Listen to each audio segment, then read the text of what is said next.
for you tonight, which we're going to really focus in on some of the details that have come out about this Tom DeLonge operation and the Academy to the Stars video, and the video that got released specifically through the New York Times article. I'm joined by Alexandra Bruce from Forbidden Knowledge TV. Hello. Great to see you. And a very special guest for our live show, Dr. Joseph Farrell from Giza Death Star. Joseph? Hi, Daniel. Really great to have you here. Now, what I want to do is basically show a couple of factors that came up just before all of the Tom DeLonge stuff came along. Now, we've been in quite a disinformation surge, which is something we covered in the last video. And the disinformation surge seemed to really go off the rails, starting sometime with the JFK Files release back around October 27th. Now, I did a live broadcast at that time with Alexandra Bruce, and we wound up doing an HBO special on the Trump release of those videos, of those files. And a number of the files were blocked, specifically the Jim Garrison files, which I found fascinating, but Joseph was not surprised. And, but in doing that research around those files, I found that over and over again, Garrison was going back to this aerospace connection into the JFK assassination. He's going back to that over and over again. And I wondered, this has got to make me look even deeper at these aerospace companies. So as we know, the Tom DeLonge Academy to the Stars press release came out. Of course, Tom DeLonge had been around the space and tried a few things like secret machines, and he'd been on Coast to Coast and done that push. And, you know, they did that PR push with me.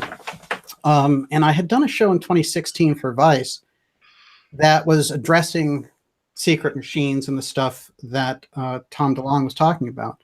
And at that time, I gave the statement that basically it looked like a marketing campaign and not much else. So that was where I stood on it. Now, as things developed, it became more of a political juggernaut mixed with an intelligence maneuver. So they sort of sandwiched all three of those in. And what I found fascinating about all this is during this period of time, we started seeing other strains of things coming into the independent space. And, you know, Alexandra can tell you just from the Forbidden Knowledge TV videos that she's run, we really had things coming in like QAnon came into the space. That was this kind of magic Wizard of Oz that I did a video on with Joseph. And we had the Tom DeLonge stuff come into the space, of course. And we seem to be having this push over a cliff of all these different factors, and they were all hitting at the same time, very interestingly. It was like an end-of-the-year surge, and the disinformation aspects were just off the chart. Now, we could go on the whole show and just talk about that, but what I'm going to do is focus in on a few interesting things that happened. Okay, so here's my timeline. So the timeline starts back there, October 27th, with the JFK Files release. And it moves forward in time. So we go through the Tom DeLonge press release and all that, and the Academy to the Stars and his appearance on Joe Rogan, which bombed and probably had them change their strategy.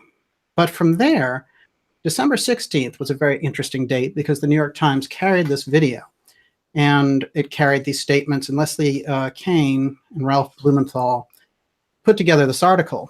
Now, these are respected UFO journalists, so it was even more peculiar that they were involved in this New York Times article in a sense, because the details were not very clear and there were a lot of wild claims made, and all of a sudden Harry Reid and Robert Bigelow were driving the ship of UFO disclosure. Everything looked very, very funny to me. But then, right after that, we had a SpaceX launch in Los Angeles, and they launched one of their Falcon 9 rockets, and it scared the entire town of Los Angeles. Nobody knew what was going on.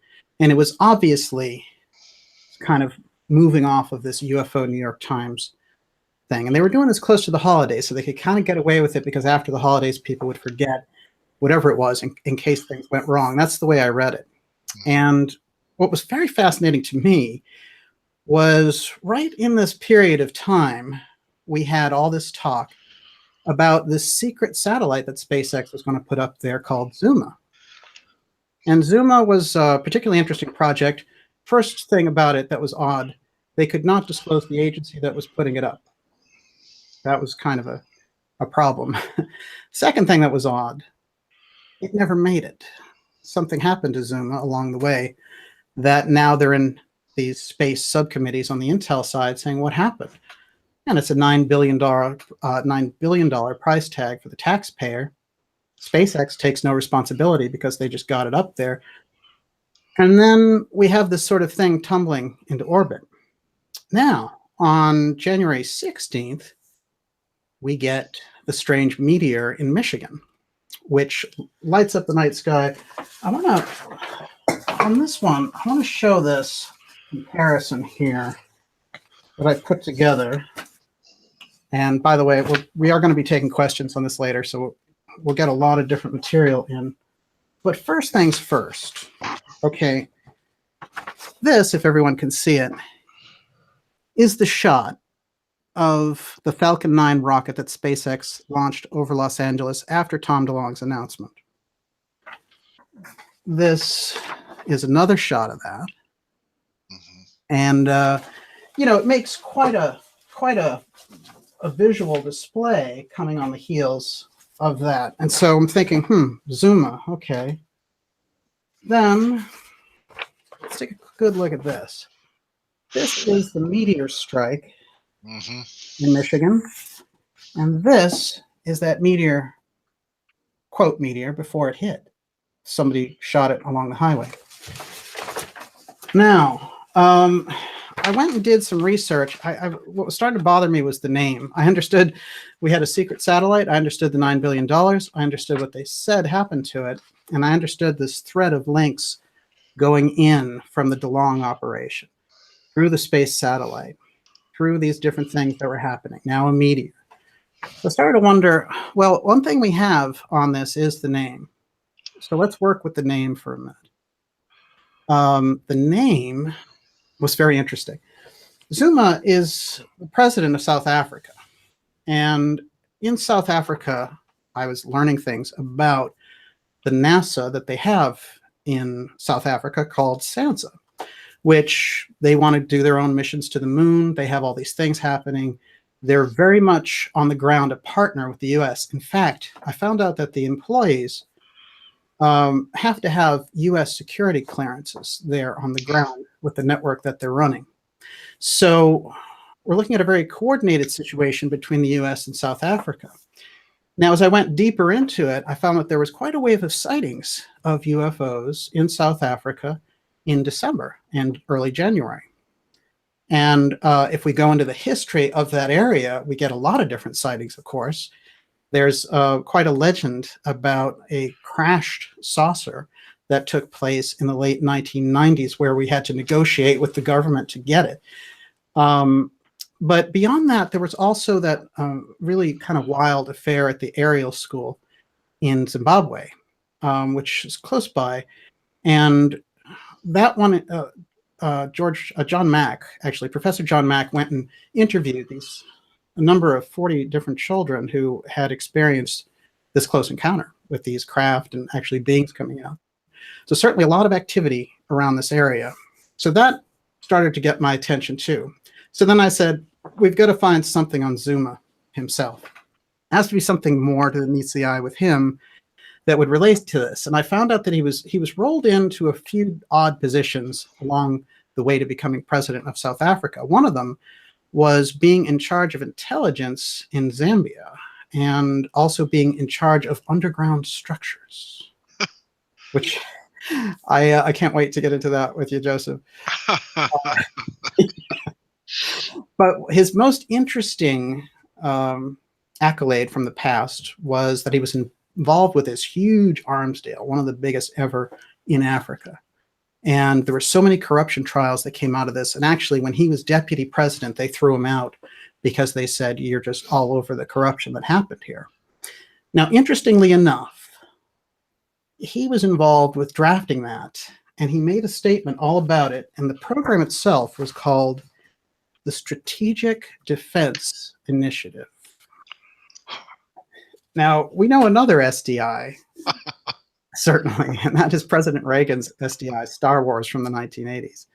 So whatever was going on with this, bizarre arms deal in the early 2000s, in which he was a major player, and they still have gone after him for this years later, and they actually threw him out as deputy president for that.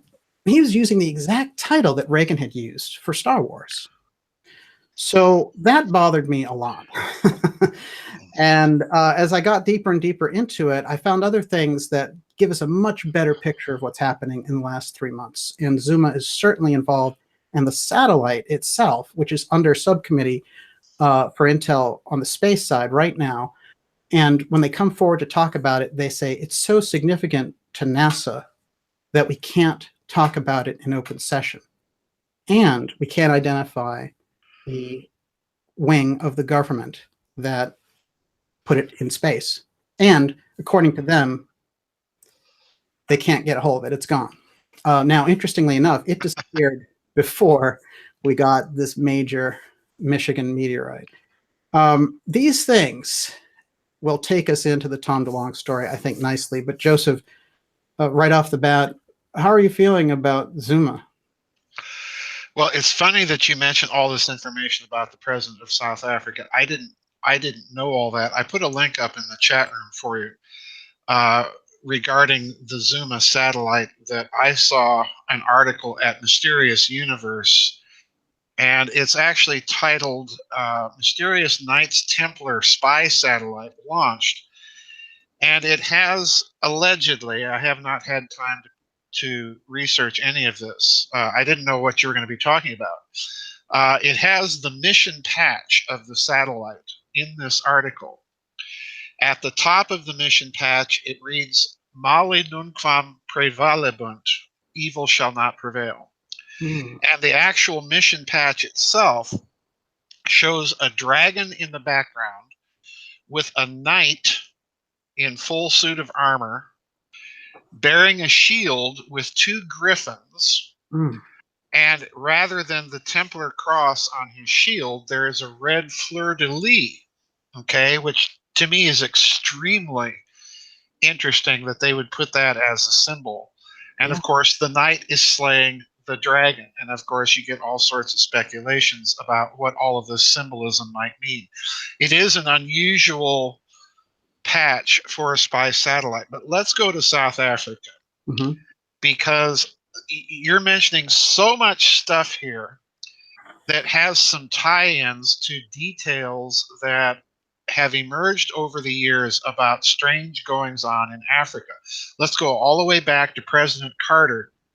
At the end of his administration, I think circa 1978 to 1979, you had the strange statement that he made that the Vela spy satellites at that juncture had detected what they thought was an atomic blast off of the coast of South Africa in the South Atlantic Ocean. And of course, the Carter administration at that time accused South Africa of having detonated an A bomb. And we know that South Africa had an atomic bomb program with, guess what, lots of underground installations that were built by the South Africans. And guess who?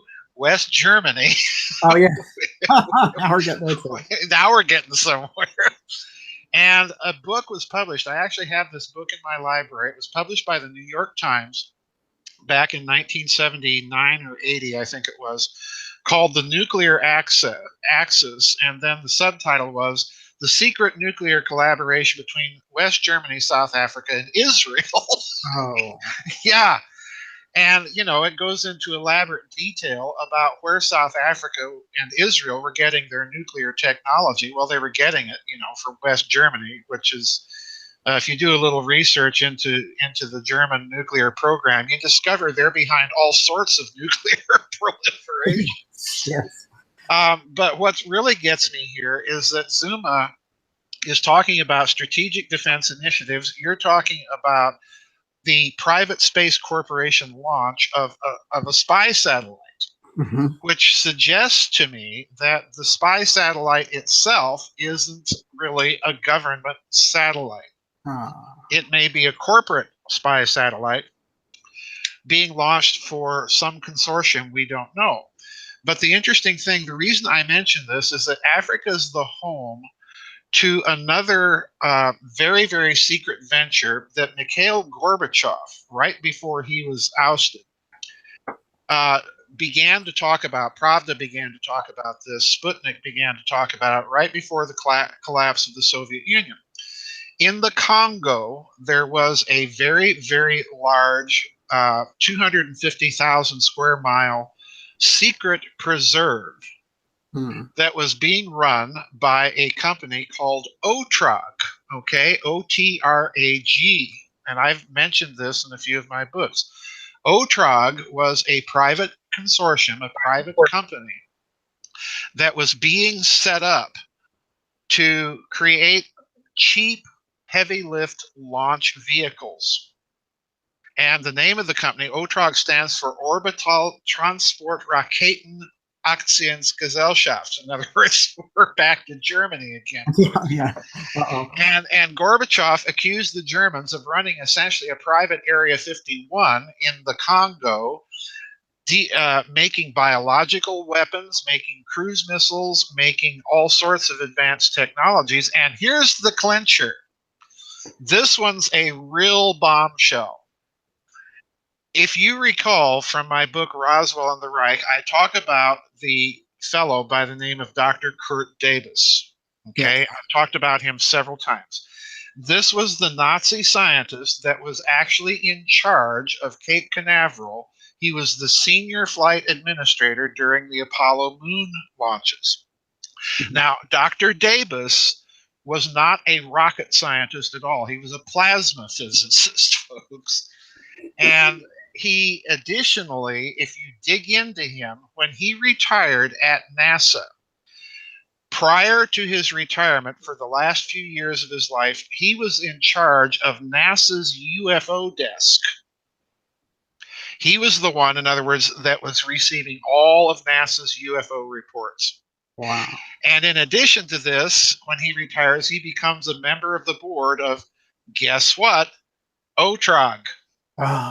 Oh, so in other words, it looks to me, just to kind of flesh out your speculations here, I think where you may have been going with this South Africa connection, it looks to me as if Africa has been chosen kind of as the new platform, you know, because of its wilderness nature in a lot of areas, because of its remoteness, its inaccessibility in a lot of areas, plus the fact that you have that German, Israeli, South African, American strange nexus yes. of technology transfer. This is what is really interesting.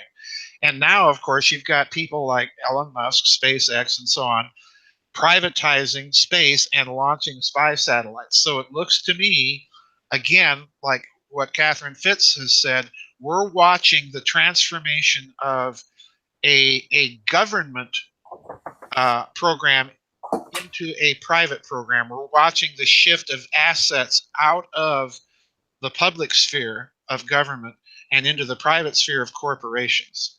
And that too, you know, that's a fascinating process because this is hinted at, believe it or not, in those Majestic 12 documents, the so-called Cooper-Cantwell documents, which suggest that President Nixon is the one that began all of this. So do I think there may be ties to Kennedy? Yeah. Mm. Yeah, you betcha, because what's he doing? What's Garrison doing? Well, Garrison, as you've pointed out, he's investigating all of these private aerospace connections and technologies in connection with the Kennedy assassination. So this is a big pattern here that we've been looking at that's been going on for quite a while. Anyway, that's my 2 cents worth. I hope it's helpful. Oh, yeah, it's fascinating. And you said, well, you know, what you said there about the Congo grabs me the most, because the one thing I didn't include in there is that when his nephew got into trouble, that is, when the president of South Africa's nephew got into trouble, he shows up in the Paradise Papers. And, so, and what is it that he's shown up, and what's the problem? Well, he is doing all these illegal deals in oil fields in the Congo. Uh-huh. So, when you said the Congo, boom. Now it links those together so well. Yeah, and all roads leading back to Berlin once again. Anyway. Alexandra, the Paradise Papers, you've done a lot on those. Anything that you want to throw into this just about the Paradise Papers and what they represent? I know a journalist was recently killed who was one of the major contributors and who helped reveal those, and she was a female journalist, and they set off you want to actually tell the story about this? Well, it was just some papers that I guess were leaked deliberately to a consortium of journalists, and what was about many high-level politicians, including David Cameron, Queen Elizabeth, many heads of state in the third world, showing how they had shell corporations in the Caribbean, and how there was a very sleek system to set up offshore corporations for people to hide their money. So many Latin American and African leaders have their money. And it was through this firm, I'm forgetting, it's something Fonseca was the name of the firm in Panama. Right. And so that's what the Panama Papers were. They revealed all of these, people like Queen Elizabeth with offshore bank accounts that are sort of secret, or were private and would not have been known unless these papers were leaked. But one thing that triggered, you said Zuma and you went immediately into the South African president, and I totally wouldn't have gone there, but I'm reminded that Elon Musk was born in South Africa. There, and I think his father was born in Germany. I think he's half German. Golly. Yeah. Oh, Joseph! Surprise, Alex. I mean, if we had drawn this up as a planned discussion 2 weeks ago, it would have taken us this long to put all those points together. My God, this is incredible. Well, yeah,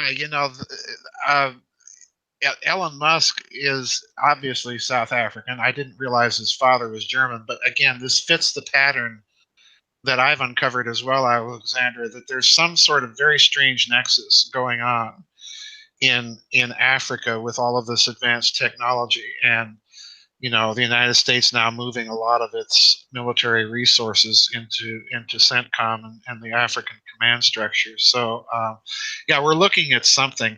And while I'm thinking about it, Daniel, you also mentioned that the satellite, they lost the satellite. And we've seen this before. We've seen this explanation, Martian probes, NASA's Mars probes, suddenly go missing, and then they turn up later on, they're perfectly fine, and in full functioning order, someone came along and scrubbed the solar panels for us, rebooted the system. So I have to wonder, did the satellite, was it really lost, or is this just a convenient story that's been put out?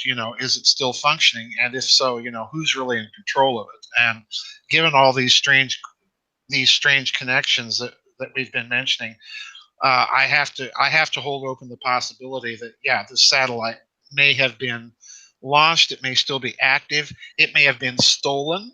Mm-hmm. They may have lost control, but that doesn't necessarily mean that somebody else doesn't have control. So, well, yeah. And what's the fleur-de-lis all about? The fleur-de-lis is a symbol that used to be the symbol of the French royal house. Right. It's the Orleans, right? The Duke of Orleans and the Bourbon-Poisson family, but also the symbol has been associated with some very, very murky secret societies, the so-called Priory of Zion. It's been associated with all of that goings on around Rennes-le-Château. It's been associated with the Republic of Venice, and hence via that you have the Templar Association. So yeah, it's a very, very strange mission patch. I put that link up there for you guys in the chat room. You can actually look at the article, and there's a big copy of the mission patch, supposedly. And again, I don't have any idea if that's really the mission patch. Well, I will say this Mysterious Universe tends to run stuff that can be checked and double checked. So I'd say they're a pretty good source generally. We'll definitely check that out. But it does lend itself to this atmosphere again. There's a couple of other things in relation to the satellite that I find interesting. One, I actually wanted to say the guy's name. It's Representative Bruce Bagan. He's the chairman of the House Space Subcommittee. And he was the one who said the mission had a direct impact on NASA and it must not be discussed in open session. So we know we're in a totally different ballgame now when we deal with that. Begin, Begin? Bruce Babin, Babin. Babin. Okay, thank you. Yeah. I was thinking if it was Begin, Menachem Begin, there's Israel for you. Anyway, I know we're going to find them in here eventually. There's no question about it. I do find this interesting though, because a couple of things have come up where people that I know and everybody, these broadcasts have gone out and they've been the craziest broadcasts of all. And they are the nuclear alerts that took place in Hawaii last weekend and the subsequent nuclear alerts that took place in Japan afterwards. So we're led to believe that both systems suddenly out of the blue failed, and that, I've had friends who've sent me the screen snaps which show the emergency alerts, and they're terrifying. If you lived in Hawaii, and you developed incredible nervousness after that, I wouldn't blame you a bit. And what do we make of that coming in this timeline? How do you feel about that? Well, I have to tell you, I think, first of all, the idea that somebody just pressed a button and the alert went out. No, these systems are redundant. In other words, you can't just press a button and create a false alert and panic. This is nonsense. So the real question is, why does that system, quote unquote, fail? Why does the one in Japan fail? And again, it's going to have built-in redundancies and so on. What's really the game?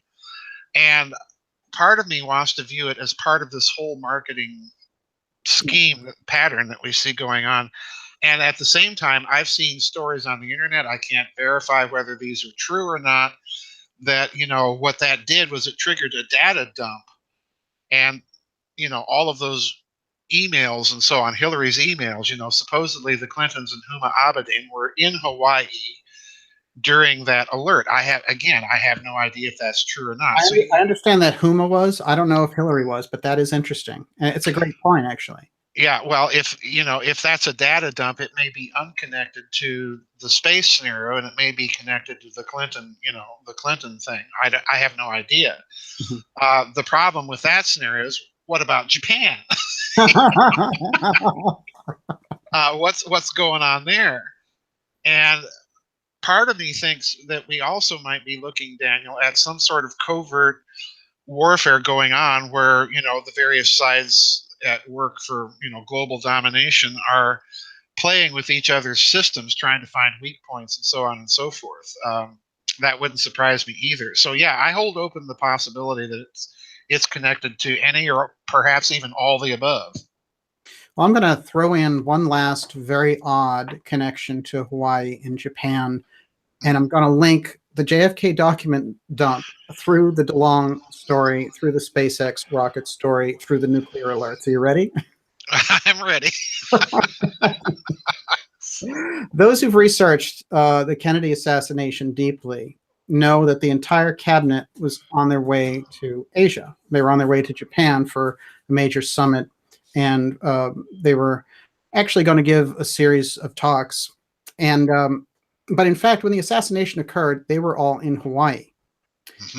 And many of them had to come back immediately because of what had happened. But there's certainly an odd feature to them being out of the country and on their way to Japan, when it happened. Now, when they're off the mainland, but they were still in Hawaii. And oddly enough, apparently they were supposed to have been actually in Japan at the time. And because there were so many problems going on with this timing around the assassination, there are Japanese newspapers that have lectures and talks by these American politicians who never made it to Japan because they were still in Hawaii and had to turn around and go back to the US. So somehow there was the whole scenario that was going to unfold, and they had the news stories ready in these newspapers, but they, I guess, assumed that those people were going to be there, but they had their stories and their talks and everything and their meetings with this Japanese foreign minister and prime minister already set up in advance. So we had kind of tripped the timeline there, I guess. But there we have that odd overhang from the assassination into Japan and Hawaii. Mm-hmm. Mm-hmm. So I think we're in very odd territory when we get into that. Mm-hmm. And now, Alexandra, you must be getting a lot about these nuclear alerts. What do you think they mean? Well, I think I'm falling prey to an incredible creeping cynicism because, because of all this QAnon stuff and because of just the sort of Nasara stuff. And like, it's getting to the point where things are so weird. I can't tell what's real and what isn't. It's getting bad. Yep. So I hear about the nuclear thing and I'm like, yeah, whatever. Like, I didn't even look into it. I didn't care. Mm-hmm. It didn't faze you. No. Well, I think she raises a very good point here, and that is you don't know with all of these marketing campaigns, and Daniel, you and I discussed this, that part of it, I think, has the feel, at least to me, I can't speak for you two, but part of it has the feel to me that we're dealing with some sort of epistemological warfare, where they are deliberately out to scramble and obfuscate data that people can no longer tell what's real and not. And if you look at it from a strategic point of view, that would seem to me to be moves of desperation from people that realize that they have lost control of the narrative. And so the way to regain control is to plant so much doubt and cynicism in the public at large. And then once you get people disbelieving in everything, then proffer a reasonably coherent narrative of everything. It may not be true, probably isn't coming from the government. This is the government that gave us magic bullets and collapsing skyscrapers with airplane fuel and collapsing buildings with ammonium nitrate bombs, the whole physically impossible 9 yards. But this to me is what it feels like. I'm with her. I look at all this stuff and I'm increasingly cynical. What does it mean? Where's the reality? How many dots do we have to connect to get the picture? So yeah, that's the way it looks to me. Wow, it's fascinating. And there's a lot of false dot connecting. Oh yeah. Encroaching on the space and saying, hey, look, I've connected all these dots. You're all set. Don't worry about it. Well, so what it really feels like there's active distraction campaigns. And so what are they distracting from is really probably the question. Right. It's an intense level of activity. If we're talking about October 27th, by the way, that's when Q showed up too, right? QAnon showed up in the late October. So that's almost 3 months. We're not quite to 3 months yet of activity like this. And it all really is, interestingly enough, started during this JFK files release, which I thought was an odd thing. And, instantly when that JFK files release came out, I think you made the point that they instantly had Gerald Posner on like 60 different trying to take it down immediately. Yes. That was very real that day. I made a point to listen to the talk radio shows here locally, and he was all over. He was on, I think he was on the Glenn Beck show, and then later on, another show had him.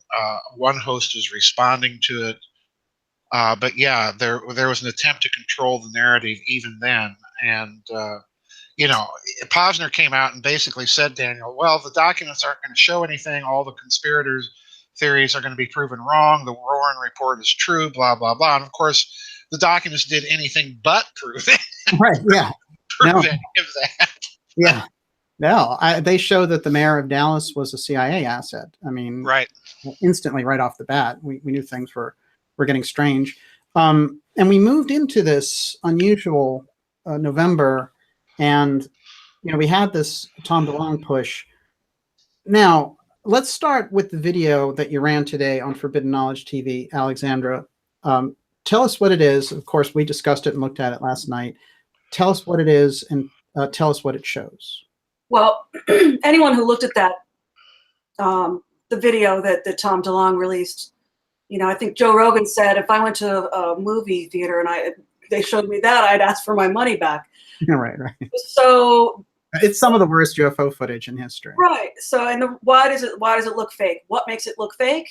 Because it really looks obviously composited. It looks like some 1930s attempt at creating a special effect.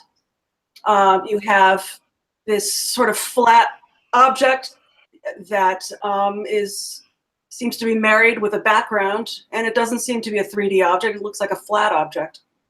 And so what this video showed is how that object and the way that it moves has all of the characteristics of the gimbal mount of a gun camera, which is what we're looking at footage from a gun camera. Yes. Now, the only thing that makes it not just look like a straight feed from the gun camera is that it is separated from the background. There's a cloud field. It's moving across. It's panning across these clouds, so it can't be just one piece of footage that's coming out of a gun camera. So, and then the glowing effects and other things are just artifacts of infrared photography. So, right, it's called black aura that they talk about in the New York Times article, and it's simply an artifact of the infrared being on. Right. And they make a really good point of that. Now, the video is on a channel called Goddard's Journal. It's about a 6-minute video, but you can go to forbiddenknowledgetv.net and watch the video. And I got to tell you, that video blows that footage away so easily. And, there have been so many questions about the footage. I did a 2-hour New Year's special here about the CIA connections to the Tom DeLonge operation. And by the way, those weren't connections that were visible even a year ago. So it's when that Academy to the Stars showed up, suddenly we're surrounded by CIA people, and around this project, you've got people like Jim Semivan, Ron Pandolfi, who's the top scientist at the CIA, by the way. We have some of the top medical people who study medicine for the CIA. You can imagine the types of things that they're privy to. You've got Bobby Inman. And, we certainly understand the deep state ties of somebody like Inman. So, we suddenly get into this idea that this is a CIA operation. Let's start there. And then you've got a marketing push around the entire idea of the Academy. And then what did they do when they were talking about it? They spent half of their time raising money for the stock offering. And by the way, I've talked to people about this stock offering, and it's very unusual. Now, here's a couple of things. I don't want to get us on too many different tracks, but let's start with this. They start offering stock shares by credit card. Now, a number of states object to that in the first place. But second of all, the process, obviously, they had checked out over and over again. The idea was you buy a certain amount of shares and you get a say in the company and all this kind of thing. And to date, they've raised over $2 million.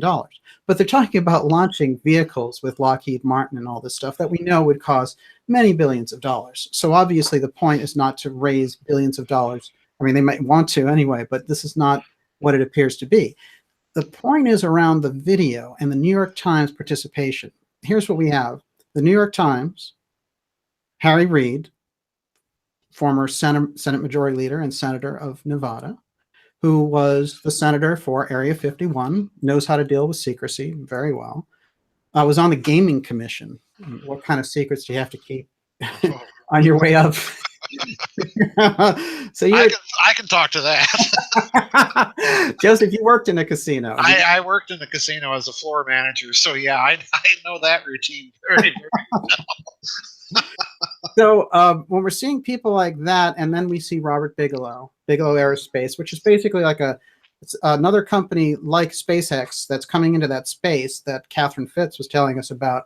Just you wait and watch that whole public space program go private, even though it took all the public money to build it up. Mm-hmm. Mm-hmm. So where does that lead us when we're looking at this? Because now we're looking at this video, and you cannot come away from that Goddard Journal video thinking that footage is anything but a test. And it's not secret UFO footage. And the way that the rotation of the gimbal camera lenses is described gives you the back and forth. Now, here's an interesting thing that they did, and this is also cited. I want to give Goddard's Journal a big thumbs up for this, because they made an observation that I've noticed, which is every time they had these pilots come out, and it was Robert Fravor, who was the pilot, when he would come out and talk on Fox or on CNN or whatever, they were always showing this video footage that we're talking about beside him. The only problem is the thing that he saw wasn't that. That's a totally different video. Right. That is the gimbal video, and he saw the USS Nimitz UFO, which they call it. That's something that the video points out. It's repeatedly juxtaposed with the Nimitz story. Right. And so they're always showing him, and I have a number of clips here, where they show him and he's standing next to this other footage. And so it gives you the impression, the viewer, that he, this honest, forthright pilot, saw that footage. And I remember talking to someone who's very sharp on these UFO matters, and he was saying, well, that must make the pilot a liar. And I was thinking to myself, no, he never saw that footage. So if it was a training video, it's not him. They used him to come out and talk about whatever he saw in the Nimitz, and they have him standing beside this other video to give us that impression. So immediately, we have that kind of manipulation. And of course, when the New York Times got involved, I knew there'd be manipulation, and they got respectable UFO journalists like George Knapp and Leslie Kean on board with them. So, this is the nature of the problem with the Delonge thing. It's a marketing operation. It's an intel psyop. And we are now looking at them using this video footage, which again, where did the footage come from? Well, Elizondo brought it forward, right? Elizondo, it seems to be the man who can do no wrong, right? Elizondo is a counterintelligence officer fighting drug wars in South America and terrorist activities in the Middle East. So he gets assigned to the lowly UFO desk, and he gets really disgruntled at a certain point. Now, this is the story. This is the way they've laid him out. And they say, well, he got mad at the CIA the government for not being more forthright, and he came out with this video and all these facts about this thing. Well, the only problem is the program that he was supposed to be mad about ended 5 years ago, right? So that the disgruntled ex-employee thing doesn't add up at all. But who is Elizondo? And here's another question. Where is Elizondo? He has not been around at all. And they said, well, he's going to be at some UFO conference, and then suddenly, oh no, it canceled. Huh. Well, I'll tell you what my suspicion was, Daniel, when this story first broke in the New York Times and the videos came out. I have not seen the video that Alexandra is talking about, but I like her qualification that, this looks like, 1930s special effects, that you might see in a Hollywood movie, because I've seen other videos purporting to be gun camera footage that resemble this. But let's go to the real problem here, which I think is this. Gun camera footage of UFOs, quite frankly, is nothing new.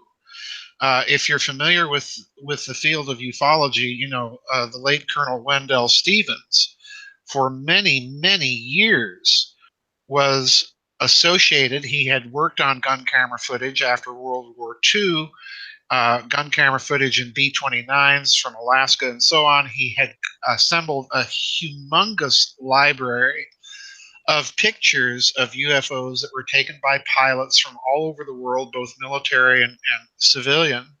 So this is nothing new.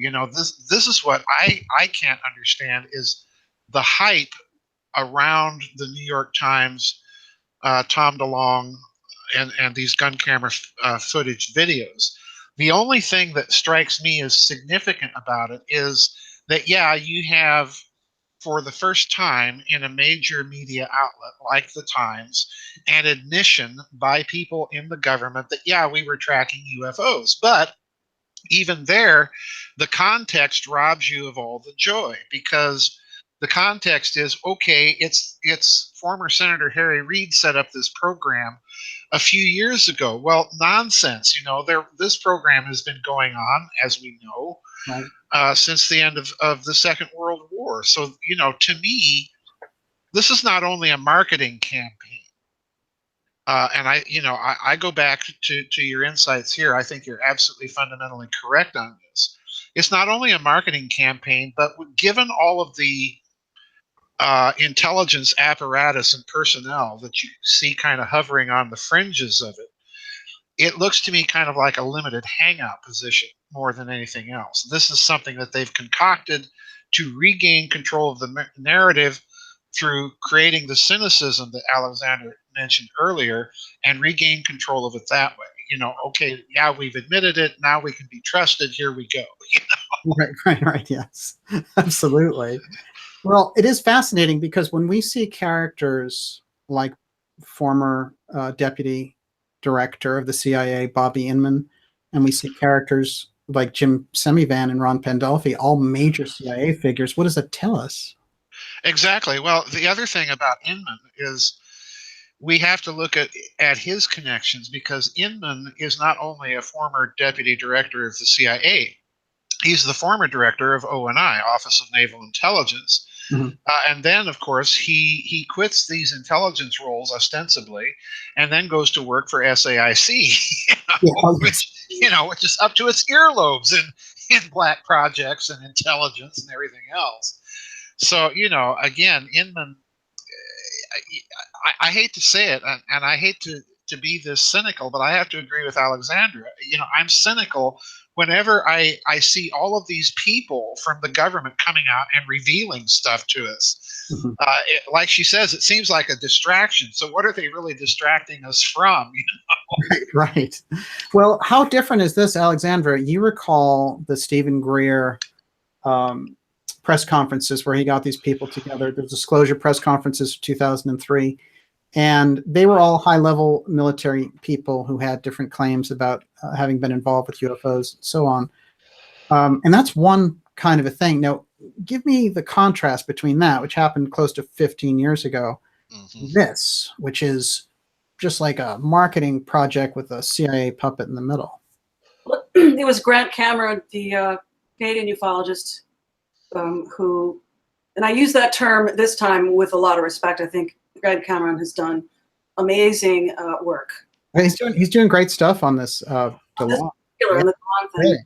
Yeah. And he makes a huge equation between the two, between Stephen Greer and Tom DeLonge as assets, as people who are being used by whatever the secret space program to do the limited hangout that Joseph Farrell is talking about. And they both have similar personality traits. They're both sort of egotistical and think that they can do no wrong, but have vast limitations and probably are controllable. And so those are the similarities that Grant, he says that on how they're being used, and the personality traits being very similar. And I guess that those are the kinds of people that are used. And Alexander, you raised something very interesting, which is it possible that the entire New York Times UFO, Harry Reid, Robert Bigelow, DeLonge effort is an attempt to discredit the entire notion of UFOs? it could be because, once somebody comes out showing that that's a video from a training session and was composited or faked as a simulation exercise, it's gonna tank the whole credibility of everything that Tom DeLonge is doing. Absolutely. And in effect, he's come along and he said, oh yeah, they showed me cool stuff and all the rest of it. But when the time comes, they could just leave the marketing campaign. They've done their data mining and they leave behind this weird patsy who's an ex Blink-182 singer. Right. But I mean, it also really would show up Elizondo as being, the counterintelligence guy that he is, because the footage is fake. It would. And I want to read this. This is Elizondo's bio on the Academy to the Stars. And I want to say a few things about Elizondo because he really was the front man. He was the one that they put out answering the questions. And over again, he came up with these contradictory answers and no one called him on it. And so many people in the UFO field were like, oh, it's great. We're going to have, some kind of disclosure, et cetera, et cetera. And they left all these complete holes. These brilliant journalists did not pursue the real questions. And they put up with the most trite kind of like, oh, well, we can't reveal that for secrecy. I can't tell you guys, that kind of thing.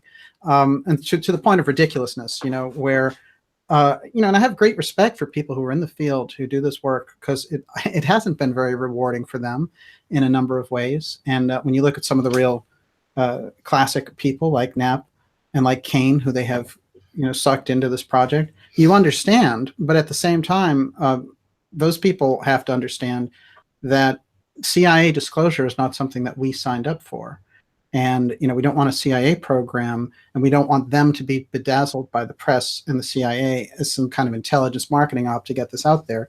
And I think that's a legitimate stance to do it while still respecting their work. Okay, Elizondo's bio. Now, interesting title here, Joseph. I want you to really tell me what this title means. For Academy to the Stars, which is a private corporation. He's the director of global security and special programs. In the CIA. This is for the corporation. Yeah. Now here's his bio. For the corporation, he's the director of global security. So I guess they're planning on securing the globe, I guess, if that's his job. All right, let's start this. Luis Elizondo is a career intelligence officer. Okay, he's career CIA, but his experience includes working with the U.S. Army, Department of Defense, National Counterintelligence Executive. Bingo. Yeah, that's it. That's where I stopped too. Actually, I could keep going here, but bingo. Well, the moment you say global security for a corporation, and then counterintelligence, what that's telling me is that he's there to control the narrative. And this is really rather ingenious, because if you go back, I mentioned earlier the so-called Cooper-Cantwell set of Magic 12 documents. Yes. And, I'm kind of with Stanton Friedman here. The bulk of them I put in my gray basket, because we don't know really that much about their provenance, and there's enough information in them that appears to be legitimate, that whoever's behind it is somehow connected. It's like the QAnon material again. There's enough legitimate to get you to buy into the package, yes, and buy the whole thing. Okay, and global security for a corporation tells me that yes, this is how they want to control the narrative, because what they're doing is they're corporatizing it, and therefore privatizing it, and therefore making any talk about it a proprietary matter. Oh. Yeah. Oh, that's not only a way to keep secrets, that's a way to enforce the secrecy by bringing people, hauling them into court. You're violating our corporate our corporate intellectual property and copyright and patent and so on and so forth. Absolutely. So this, I think, is the big move behind all this. This is an effort to regain control of the narrative precisely by making it intellectual property, which is, of course, part of another pattern that you see going on here. And that pattern, Daniel, is the pattern of whistleblowers versus researchers. I'm a researcher. I'm not, I rely very, very little on whistleblowers, and I've had them approach me and offer me, we'll let you in on government secrets. Just please tell our story. And I don't do that because I think you have to make your case and argue your case from publicly available sources, whatever case you may be wanting to argue. Right. And that's the way you achieve some headway in all of this, rather than relying on whistleblowers and stories. So this is a part of the pattern that we see going on with the corporation. We've got a bunch of whistleblowers associated with the corporation. So really, how much whistleblowing is there really going on here, right, rather than trumping up the stock portfolio and profile?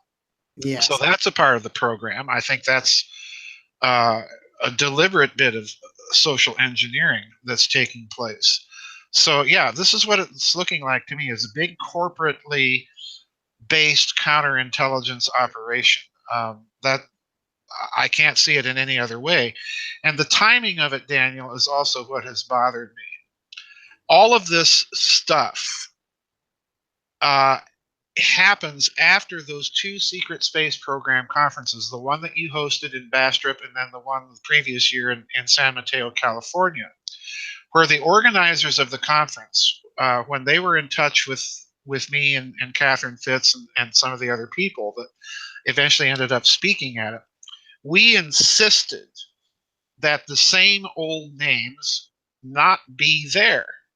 And we also insisted that the rostrum of speakers be researchers rather than whistleblowers. Mm-hmm. So in other words, from the standpoint of the powers that be, these two conferences were, number one, they were remaking the conference culture, and number two, none of the speakers were beholden to the powers that be.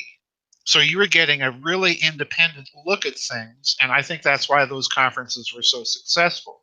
They weren't the run-of-the-mill stuff. I think to a certain extent, therefore, that what we're looking at with all of these marketing schemes is a response to those things and an attempt to regain control of the narrative. Wow, it is fascinating because you see that super effort come right into 2015. That's when they launch Corey Good. That's when they get all this Gaia stuff going.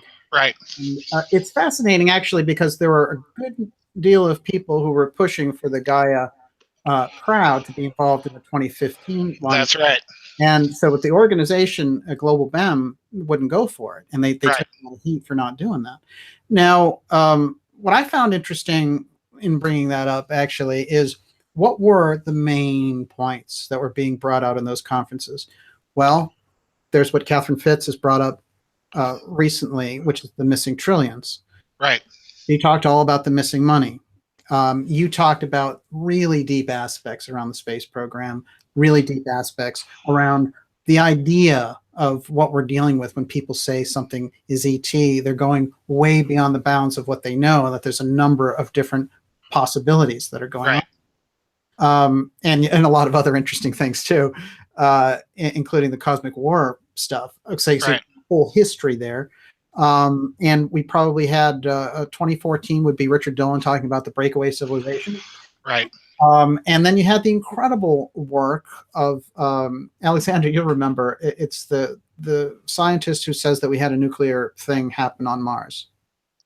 John Brandenburg. That's it, Brandenburg. Yes. And so, I mean, incredible. You're going to leave these conferences, right? And you have this whole kind of different. I remember when we did the final one, I had Linda Moulton Howe and you and Catherine Fitz, and we were talking there at the end, and we were going into things and really sorting them out, from the Phoenix Lights to a lot of these different things that had happened around the field. And really, this is the foundation of the secret space program. I mean, we had the Gary McKinnon material that gave us the real setup. But then the secret space thing got hijacked as kind of like a circus act. Right. And so that is a real signature of the kind of marketing that you can get happening to discredit a space that's getting somewhere. Right, exactly. It was a counterintelligence operation, and this is exactly as Alexandra says. This is to gain control over what they're now going to try and regard as intellectual property. Good luck to them, because it's going to fail. But I think in the long term, this is their goal. You know, you mentioned the selling of shares with credit cards and so on. You know, they're facing some SEC, potential problems, and I emphasize potential, but this is what it looks like to me. They're trying to regain control of the narrative. They're waging this epistemological warfare with the QAnon material, the blue chicken stuff, and all of that. They're trying to muddy the waters to the point to get people to trust them again when they come out with their, I think they probably have a narrative in the wings that they're going to trot out at some future date. And I would be very skeptical of it for that reason. No question. And do you remember this commercial that came out when it was the Pepsi commercial that came out to start 2016? Yes. It was fascinating because it was a movie, and they got some high-level people involved, a major director, some major actors, and it was all about this Tesla Black Knight satellite rolling into the atmosphere. And it was really, and they even tied it to Samaria and kind of like an Anunnaki type thing. Alexandra, do you remember that? I only remember people remarking on it because I don't watch television, so I didn't see it. Club. Well, I know you're a YouTube fanatic, and certainly they were playing it there, but I was so fascinated by it. And, they were running those incredible commercials with these military contractors during the Super Bowl. And of course, I love this military contractor thing, when they run these ads during Meet the Press and stuff, and you think, the average consumer is not going to buy a tank. Why are they doing this? So it's kind of very strange, really, when you think about it, because, that's some kind of a payoff going on when, you have Lockheed Martin paying for commercials. You know, it's very odd. But I think it does lead us into this conversation now, because the op that really has tried to pull it all together is the Tom DeLonge op. And I think that they've had real problems, incredible problems. The rollout was terrible. Suddenly it's surrounded by a bunch of CIA guys. That didn't play too well with the UFO people who are bred on information and details that tell them that the CIA has obscured the truth on that and may, you know, have killed for it for 70, 80 years. So, you know, certainly that was odd. And then what struck me immediately as odd about the DeLonge thing, and I really want to get into this, is they got into this idea that he was saying, oh, if people only knew what heroes that these guys are, then this whole thing would be different. And they're heroes. And they asked him, well, why are they heroes? And he said, because they're fighting demons. I'm going to tell you something very odd about this, because Harry Reid, in his conversation with George Knapp, which was the really kind of hardcore interview he gave on this program, and he didn't reveal much, let me tell you, except to say, you know, he was tweeting out, the truth is out there. So I'm not kidding. But he said, oh, yes, you know, George Knapp asked him, well, was there a concern here about, like, you know, Satanism involved with these craft? And Harry Reid was like, oh, yes, most definitely. You know, they were concerned about Satanism. What? Yeah. That's not surprising to me. Mm-hmm. As you know, Jacques Vallée, Dr. Vallée, right in, I would say, kind of in the middle of his ufology career, began to investigate the esoteric and occult aspects of the phenomenon. Passport to Magonia being, you know, his most famous book where he does this.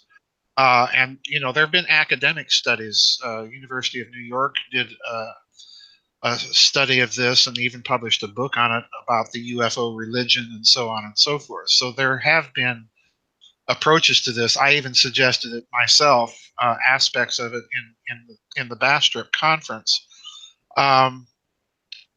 It's not surprising to me that they're saying these things. The problem here is, as far as I can tell, Daniel, is that they're not arguing a case. They're simply asserting something. Mm-hmm. And they're providing, you know, little snippets of so-called information to establish trust in the narrative that they're trying to establish. And they're not arguing the case. You know, if they were going to try and argue that case, then yeah, bring in someone like Jacques Vallée. Bring in Nick Redfern. You know, Nick Redfern has a book out called Final Events, where this is essentially the whole thrust and theme of the book, is that this is somehow a spiritual phenomenon of evil that they're fighting. But again, there's no argument. It's just a narrative that they're putting out there, and we've got to accept it. And you know, my response to that is horsepucky. We do, you know, let's have some argument for the case. Right. And I also wondered if, you know, in 1962, they did a major study on behalf of the government to see the impact of the ET reality would have on the public, Mm-hmm. and, you know, how it would influence our institutions and everything else. But as we know, Catherine Fitz talked about a Navy think tank that tried to invite her in for the same reason. So they were still working on this problem. And that was in 1998. Right. The first one is the Brookings Institute study. So what I find interesting is this. You get into the situation where maybe they've figured out, the biggest problem that we will have in representing the UFO reality to the public is the Christian and other religious people who have a strong sense of their religion, strong Christianity, strong Muslim, whatever it would happen to be. They would be the most difficult. And that presenting this idea of the aliens as demons, they may have come around that problem. Mm-hmm. Well, yeah, you know, I spent a lot of time in my book Covert Wars and Clash of Civilizations looking at the Brookings report itself and what it actually said. One of the things that amazed me about it was talking right there in the late 1950s, early 60s of things like magnetohydrodynamic drive technology. It was listing all of these technologies that sound like straight out of Buck Rogers. Right. And doing so with a straight face and being very serious about it. So in other words, part of the Brookings report looked to me like it was being designed to answer the question, eventually these technologies are going to come along. It's kind of a backhanded admission that, yeah, we're already investigating these things. So how do we introduce it into society without causing massive major upheaval? Well, ET is handy. Right. The whole crashed reverse engineered flying saucer meme. I get all the time. This is what the Nazis were doing. Well, show me the proof that that's what they were doing. Right. Argue the case. But the other part of the problem is, I'm a fairly traditional Christian thinker in that my background with Anglicanism and Eastern Orthodoxy, I'm familiar with what those theologians have been saying for centuries, and it has never bothered me about the idea that there's some other different form of life out there. This is part of the Christian tradition, is part of the Jewish tradition, is part of the Muslim tradition. The problem that they had is that in those traditions, it's acknowledged that you have two different moral classes of other types of beings. You've got good ones and you got bad ones. How do you tell them apart? And this is where this narrative, I think, is falling down again, because they're just saying, well, these people are heroes, they're fighting demons. Well, how do we know they're fighting demons? How do we know they're fighting at all, number one? And number two, how do we know that we're on the good side and they're on the bad side? No argument whatsoever is being offered. So again, this is, I think, an effort, like she says, like Alexandra said, number one, they want to make this intellectual property and control the narrative. Well, a nice way to do that is a corporation. Another nice way to do that is through a church. Yes. Take your pick. So, and it's interesting that I mentioned that, and I mentioned it only half humorously, because what did you also see as part of this big marketing campaign? You saw the current, Marxist Pope, whatever he is, making all of these sermons, hey, it's okay to baptize Martians, and yes, and so on and so forth. So yeah, there's the infallible stamp of approval on some of the narrative. Well, I think, Monsignor, what was his name? Balducci or something like that. Balducci. He's no longer with us, but as far back as the 90s, he was already being a spokesperson for the Church and the Vatican, saying that, God is great, and of course there are other forms of life, and they are part of God's creation, and we baptize them or whatever. Sure, exactly. So yeah, they're putting out narratives, Daniel, and they're not giving us any argued case for why we should adopt the narrative. In other words, they're falling very, very short of Jacques Vallée's standards, in Passport of Magonia, where he's attempting to argue a case. And even Nick Redfern and his book, which is essentially based on whistleblower testimony, well, he's trying to ferret out what really is going on here. In other words, he's not simply trying to repeat a whistleblower testimony. He's actually trying to investigate and find out if all of this is true. So again, I'm with Alexandra. I'm cynical and skeptical of all of this material for all of the above reasons. It could have been done much better. I think to a certain extent, this is why Delonge did reach out to researchers in the field, Lavenda, me, other people, to bring them in, because they knew they needed that kind of quality to the material that otherwise it wouldn't have. Well, non-institutional credibility, Right, exactly. It's essential. It's like the good housekeeping seal of approval, or underwriter's laboratory. They needed something to get that, and they haven't got it. That's the problem. Fascinating. And it's really a good point. You do bring up there that you did have conversations with Delonge, and Sure. Delonge was talking about you publicly as early as 2015. I found an article where he was going into your material. Now, I do feel, and this is public, the part that you've talked about with him approaching you to write a book. I do feel that when he approached you, he thought you were one thing, and by the time he dealt with you a little bit, he understood, oh, basically this guy's not going to play along, and that you had, Perhaps. yeah. And Perhaps. could you tell us a little bit about that? Well, he originally approached me in, I think it was 2015, and he told me about his project. He sent me a copy of his first novel, which he very kindly signed for me, and I read it. He sent some other materials, and we had a couple of phone call conversations, some rather lengthy, where he was telling me about his project. And I indicated to him at the time that, no, I'm not automatically opposed to people in the government investigating UFOs. They're not all bad. They can't be. And I told him, if you want me to write kind of a summary, which was what I was getting from the conversations of this material from the government's point of view, I'm perfectly happy to do that. But I've got to have the material that you're privy to in order to do that. Mm-hmm. So I put the ball in his court, and I told him, I've got a window of about 3 to 6 months here of opportunity. I'm between books so that I can do it in this time period, but I've got to have something to work with. So I put the ball in his court, and I never heard back from him. So, take that for what it is. Now, maybe he concluded I'm really not on board. I did tell him that, make sure that you understand, or that the people that you're talking to understand that you're considering bringing me in on the project, and make sure it's okay with them. Mm-hmm. And maybe they told him no. I don't know. I simply don't know.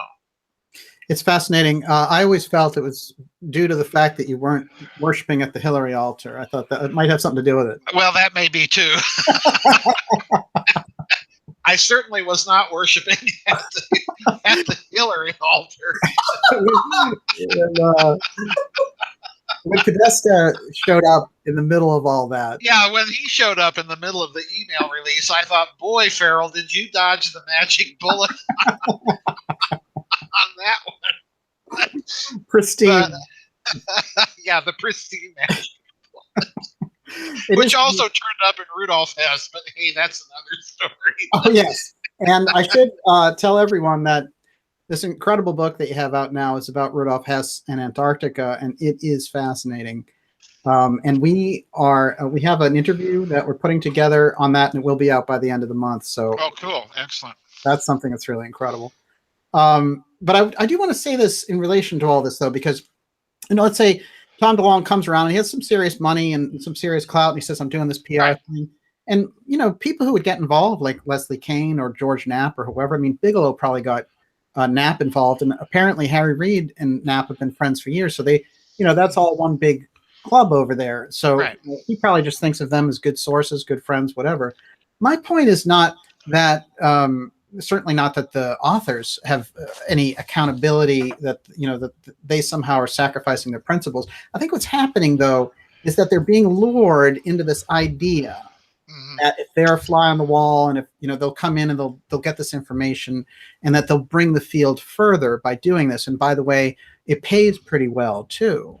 Mm-hmm. And I think there's a big difference. When they run across somebody like you, they know they're going to get to a point down that level where that's not going to work, because you're working on a certain set of principles around the work that you do. And I think it's kind of tricky because the authors involved that they've involved. Now, remember, I do want to make this clear to everyone. The DeLonge group, Academy to the Stars, they are the ones who thrust all the CIA people at us in the independent research field. So I am definitely highlighting the aspects that relate to an intel marketing psyop, if you want to call it, an operation. Because that's the approach that they took. They decided to rifle a bunch of CIA people down our throat. Well, guess what? We're putting our hands up and we're saying, no way. I think that's important. So there are going to be people who are involved with it who are good, you know, and they're going to be able to lord them in. Exactly. Yeah. Exactly. I don't think, I don't think anybody that I can tell that's involved with the project, at least at Delonge's level or Peter Lavenda or anybody else, that they have, bad intentions or bad morals or anything of the sort. I don't think that at all. But the CIA program behind Right. That's the problem. this is it. And we're right at the very heart of it. When they go into the New York Times, and they go into the New York Times with respected UFO journalists like Leslie Kean, they're trying to cross that Rubicon and have us all fold into their program. And then with problematic footage, that's bingo. The minute anyone really takes a hard look at it, it's going to be possibly debunk the whole thing. Well, Elizondo, let's talk about this for a minute. Elizondo's story, and that gets us to the footage. Elizondo's story, which is, the program was secret, not secret. Oh, so was it classified? No, but it was secret, but it wasn't really secret. This is the psychological warfare mind operating in there. This is what he does for a living. So when he comes out and he says that, these Fox News people who are uncomfortable talking about UFOs anyway, they probably have to take a cold shower when they go home afterwards. We get into these situations where they'll just let him run off, and he says, we are definitely not alone. This is what conclusion I came to. Oh, where did you get the footage from? That would be a nice question, wouldn't it? Why don't they ask him where he got the footage? No, this is the odd thing about this whole story. They said now inside that camp of Delonge that the actual trail between where the footage came from and how it came to come out through Elizondo will never be revealed. Now, here's an interesting thing that happened, which is, Yeah, imagine going to trial. Your Honor, we have this evidence, but we can't present you the provenance for the evidence. Yes, right. Exactly. There's very very crappy. Yeah. There's no chain, there's no chain of evidence for where it came from. Now, Department of Defense, okay, this is very interesting. Okay, when it comes out, Academy to the Stars says, here's this footage. We somehow managed to get it. New York Times says Department of Defense. People follow up with Department of Defense.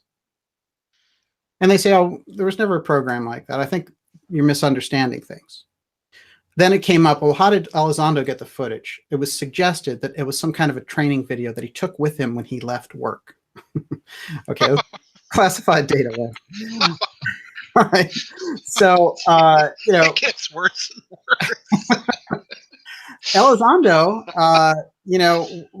what he says is interesting. They ask him questions, and he says, well, I can't comment on any classified projects, and also I can't comment on things that are happening inside there now because I don't work for the government anymore. But I can tell you that I was associated with this program, AATIP, Advanced Aviation Threat Identification Program. Threat. Everywhere you went with that story, it was threat. UFOs and threat. Here we go. Yeah, that's the marketing. That is the marketing. It's the retread of UFOs. It's now they're called advanced aerial threats. Yes. Yeah, and it's UAP, right? Now, this is the interesting thing. Well, so this is exactly what Carol Rosin was talking about. That they're marketing the new. Okay, they stopped funding ISIS. They stopped doing the rogue states thing. Now it's time to do the alien invasion thing. Right. And it is interesting. Well, what she brought up, I think, was fascinating because she worked so closely with von Braun. I think we have to hear it out, really, because it is fascinating, and it seems to have come to pass. No question about it. Okay, I'm going to stop for a minute because I want to ask Olivia if she's getting ready for questions. We're going to take some questions coming up here, and so, in about 10, 15 minutes or so. But if people want to give Olivia those questions, they got to be in caps. And somebody jumped the gun there on it. They're going to be in caps, and we'll get to your questions. And it's great, by the way. It's a fantastic turnout. It's great to have everyone here. So thank you very much. And one thing, I have to say, Joseph, that when I think about threat, I go back in my mind to Star Wars and SDI Star Wars and Reagan, which We know Zuma came up recently using the same name. President Zuma used the same name, Strategic Defense Initiative. Now, when we go into that period, who's the odd man out who told us some things and really took some heat for it? And that's Philip Corso. Yes. And Yes. You've said something relating to that, which is that you felt the UFO sort of field gave him kind of short shrift for the things that he was telling us. Yeah, I did. I talk about him primarily in my book called Roswell and the Reich. Corso is a very, very odd duck indeed in this whole UFO story, because he is disconcertingly and deliberately ambivalent at so many crucial places in his book, The Day After Roswell. One of the biggest ambivalences that you'll notice is every time he starts talking about the ET threat, in the very next breath, he starts talking about Nazis. And oftentimes it's even in the same sentence. We'll start out with ET, and then all of a sudden we end up in the Rhineland.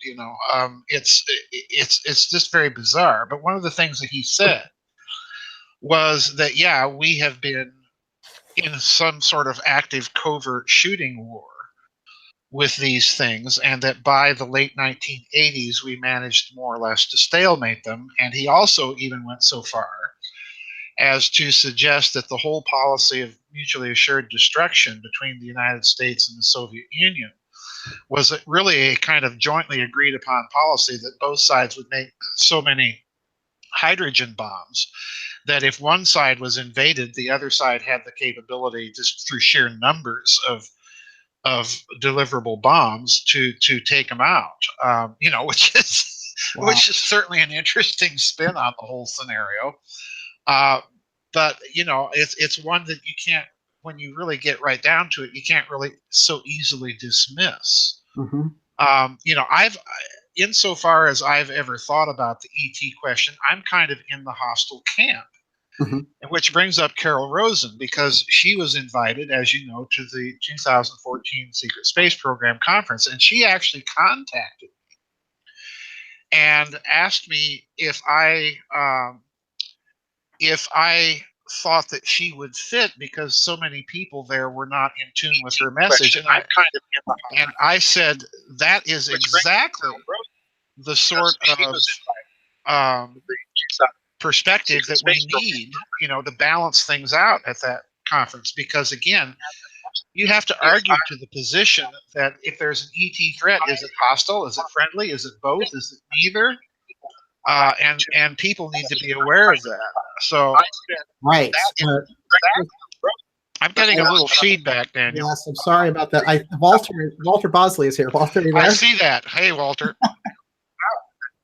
Because again, Walter, I think your audio might be on. Is that possible? Oh, his audio is feeding back for whatever reason. My video isn't feeding into this thing. No, you're fine. Yeah, sure, you're just fine. Yeah, I can see you. Yeah. We're all okay. Does the audio sound better? Because it sounds better on my end. There you go. Now there you go. Welcome, Walter. It's great to see you. Hi, Walter. Sorry I'm late. Walter, we have. Sorry I'm late. We have an all-star cast, as you can see. And I'm so glad that you came in right now, because we have been discussing all the things about the To the Stars Academy to the Stars, and the interesting points leading around it. And I've gone into this whole phase about the last 3 months and the big push, what I see as a kind of disinformation surge coming from all these different areas. And this point that we have with the To the Stars Academy, or Academy to the Stars, they seem to be kind of at the epicenter as of December 16th, putting out this story. So you have made some incredible observations about Luis Elizondo, and I'm going to get right to them right off the bat. By the way, I do want to point out that to everyone that Walter was in Mirage Men and does an excellent job of describing how disinformation works in that film. I recommend everyone watch it. And two, his Empire of the Wheel book series is fascinating. And we're going to do a more full one-on-one with Walter at some point. But if we can go into Elizondo and something that you describe, which is that what would be his role now that he says he's out? There's some kind of a place which is almost like this shadowy netherworld right in between being in and being out. Yeah, well, first of all, thanks for letting me join in. I'm sorry I'm late. I hope I didn't interrupt Joseph in mid there. I'm gonna follow up on that. No worries. Yes, there is the contract world in which you can be operational. A lot of people make hay of, well, Elizondo's retired now, and so he's going to share all the stuff he wants to share. And, you know, I'm not the first guy to say it. You just don't do that. You just don't come out and share a whole bunch of stuff and say, well, I got to cherry pick. There's some things I can't share, but everything else I'm going to talk about. You don't do that. You don't talk about the program you were in. If anything, the phrase lie, deny, and counter accuse, is most often associated with CIA. Right. And the lie part of it, you deny. If somebody asks you, did you work for the CIA? And you were operational, you weren't some card carrying person who was going to the office every day and, an admin or something. You don't admit that. You laugh it off. You just don't. So I had trouble with, him getting pumped up as, what he is presenting himself to be, and people were accepting it. Now, what I mean by that is he, yes, he retired from CIA. Yes, he was, case officer with whatever he did. He's not lying about his career. Right. What he might be doing is if he's operational, yeah, that's not telling the truth. But what you got to understand, in the mindset when you're in that, it's not really a lie like a bad lie. It's you're supporting your cover. Right. You're telling your cover story. You're using what's called the word legend. It's a legend that you work out or has been worked out for you that is your cover story. And that's not the same thing as a lie. Is it not true? Is it technically a lie? Yes, it's a lie, but it's operational. You're working, you're on the job. And so in your psyche, it's not like you're telling, the wrong kind of immoral lie. Right. The part that's not, the part that's true is that he worked in the positions that it was curriculum vitae, right? But the part that's not true is the details that he's revealing, like this spurious footage. Right, and a quick thing here that I'm giving a note from Olivia about the audio with Walter. She suggests, Walter, that you turn your audio down a little bit, and that will get the best, clearest signal from you if your audio is a little bit down. How's this? So, that's better. That's better, definitely. Okay. Yes, right. And I do think that the point that you're making is fantastic, which is he has to be somebody who, if you're looking at him, we have to look at a few scenarios about who this person is. He is counterintelligence. He did answer to James Clapper. So when he's coming out and joining this, and the role, Alexandra made this excellent observation, which is the first thing they rolled out about him was this photograph. And it was this photograph in a cafe looking, so deep and troubled by everything. And the tagline with him was, disgruntled ex-CIA officer comes out and reveals the truth about UFOs. And then we came forward and said, well, the program ended in 2012, so he hangs out frustrated for 5 years, and then they take a picture and he comes out. So there's something a little bit lacking in that explanation, let's face it. So when we look at somebody like Elizondo, and you with your OSI background, having been around this type of thing, how do you see it? I can't help but suspect there's a perception management operation going on. Now, whether it is to deflect attention, as others have said, what's really going on technologically within DOD, or deflect attention from a specific operation or program. Greg Bishop said something recently that when you're seeing something, a UFO or something strange, turn around and look behind you, see if there's something else going on, because that thing you're seeing might be you know, they're doing the sleight of hand. They're trying to get you to pay attention to that. And I can't help but suspect, saying for sure, none of us here, even those of us with experience, can say for sure that this is a perception management operation. But from my experience perspective on that, I suspect what this is. Now, what perception they're trying to manage, you know, there could be multiple objectives in such an operation. It could be to deflect attention from an actual thing going on, while at the same time doing that classic, you know, Brookings Institute kind of thing where people react to this. Let's see how excited they get. Or a third objective would be let's plug in and inject what we want in the mix. And I agree with Joseph about, you know, what happened to the secret space program field last year is, yeah, it was hijacked. And that could very well be, you know, one of the other objectives. In other words, keep us off the truth, whatever the truth may be. Right, because if you're getting too close to that, you're getting close to the money, and you're getting close to the UFO file. And Joseph, when we get close to that secrecy around the UFO file, you know, we've seen in the case of JFK, when he got close in with that, they saw him approaching that area of things. Mm-hmm. It's not only is it material relating to an extraterrestrial force, theoretically, it's also possibly relating to an extraterritorial force, which is something that you point out. Yeah, there's two aspects of that I think that are crucial. If you're getting close to UFOs, UFO technology, and by parity of reasoning, the human attempts to emulate that technology, then you're getting close to the whole Black Project's infrastructure. And by infrastructure, I'm not talking simply about the scientists, about the facilities. I'm talking about the funding mechanism for it, which I've been arguing for a number of years had to have been set up as a completely off the books, not even the black budget. In other words, I'm talking about something much deeper and directly in the hands of the National Security Council, of the intelligence establishment.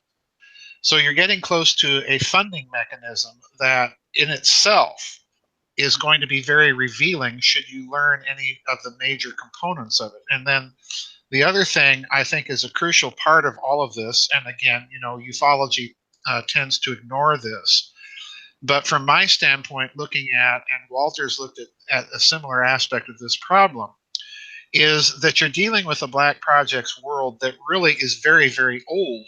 In Walter's case, from the 19th century, in my case, from at least World War II, and you have a group of people that are pursuing these technologies off the books, and they become essentially, as Richard Dolan argued, they become essentially a non-territorial or extraterritorial state, a breakaway civilization with access to technologies far in excess of what we have.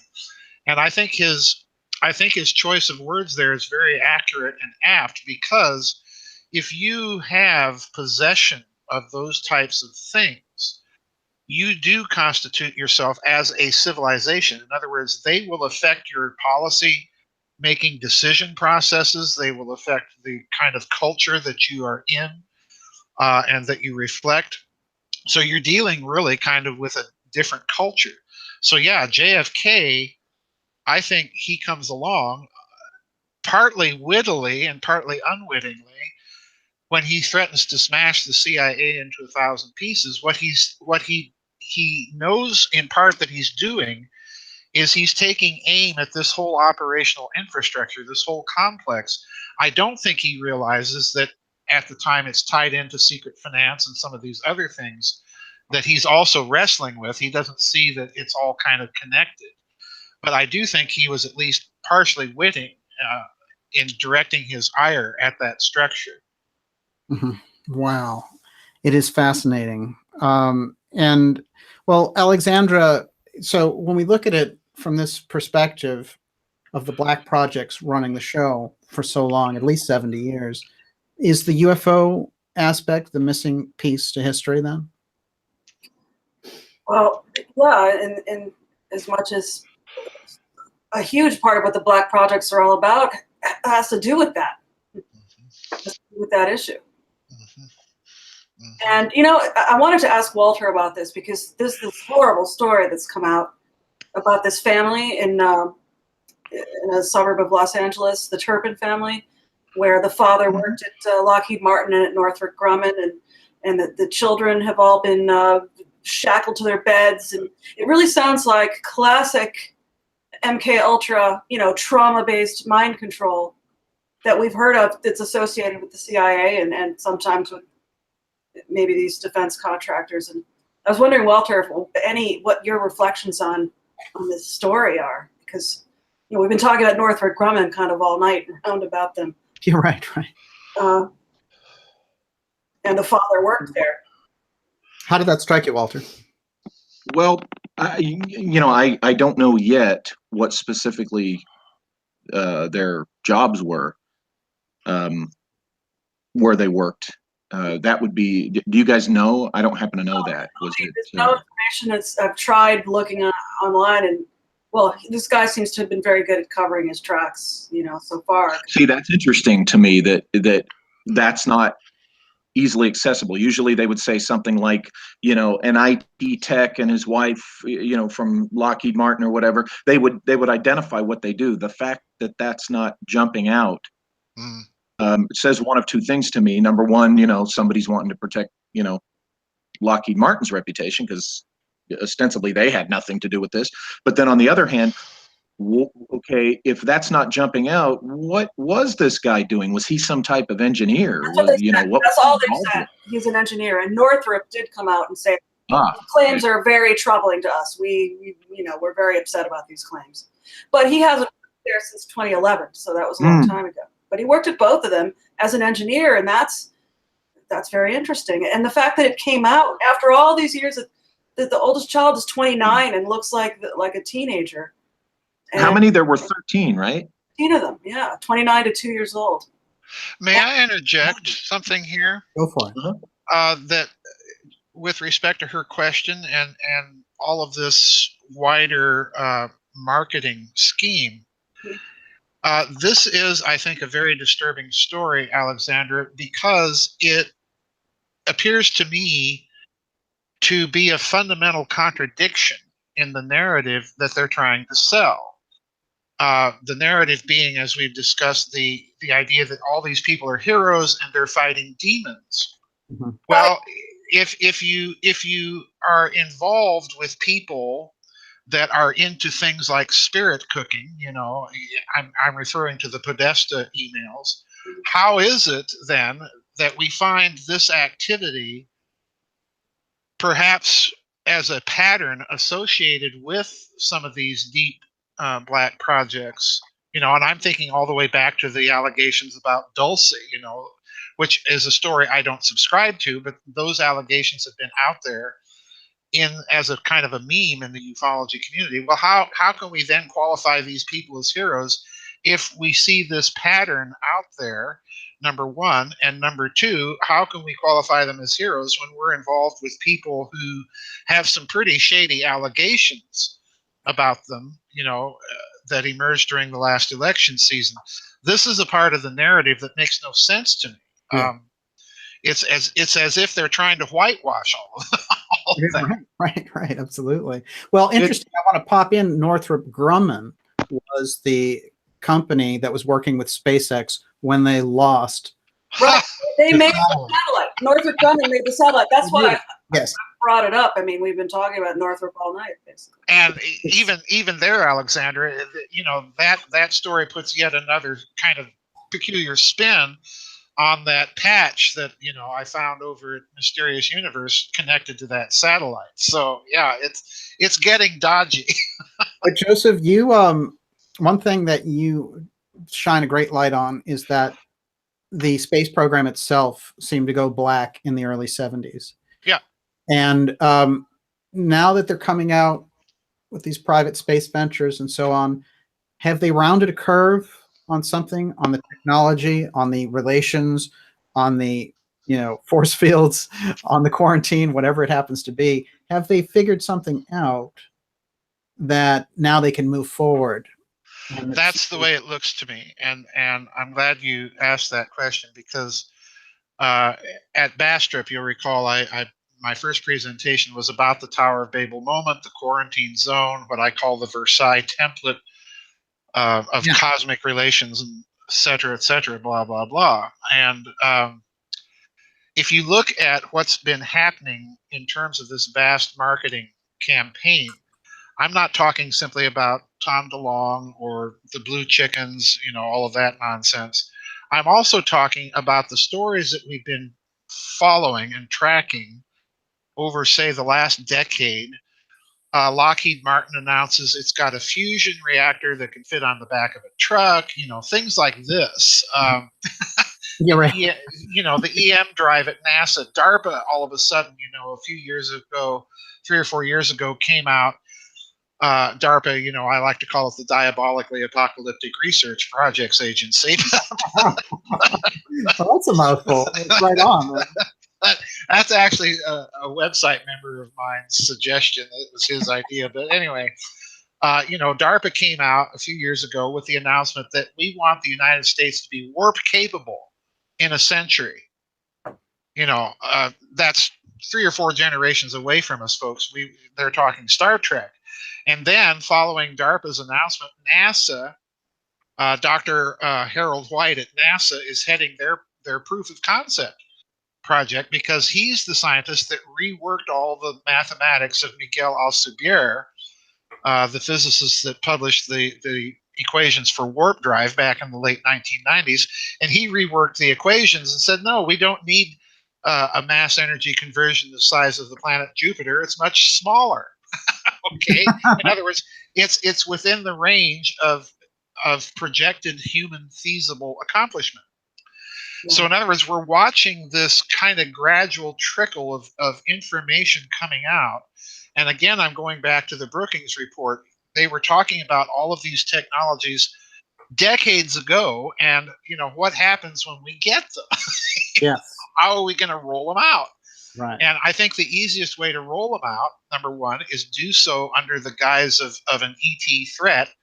And at the same time, if they have perfected any of these things, they've got to be worried about that ancient indication of a quarantine zone. So how do we work our way around that? Well, we condition everybody to think of this as all a big threat. And that's how we can weaponize space. So again, we're kind of back to Carol Rosen and what she said years ago. So this is all, to me, this is all one big, huge, complex picture. But in the main, I think all of our analysis here is more or less on track. This appears to me what they're attempting to do. They're attempting to control the narrative so they can drive this stuff out. Yeah, raise money. Yeah, have money go into this pork barrel. Alien. Bingo. Yeah. Bingo. Yeah. And that's basically what all the feedback I got when I posted anything about Tom DeLonge. That's what my subscribers all said. This is just trying to get money for some space war crap. Yeah. Wow, fascinating. We're going to go into questions, but before we do, Walter, this shadow netherworld that Elizondo could be operating in, where he's officially out at CIA, he's officially out of the Pentagon, but he could still be in. Tell me again now, how does this work? Based on my knowledge of it, you would be contracted, and that's a good way to support cover if you're working in an operation where they kind of want to put distance between you and the agency. So if something goes wrong out in the field, say for instance, the hypothetical I'll throw at you, if you're one of these contractors, part of the deal is they go, look, we would disavow you if something happened and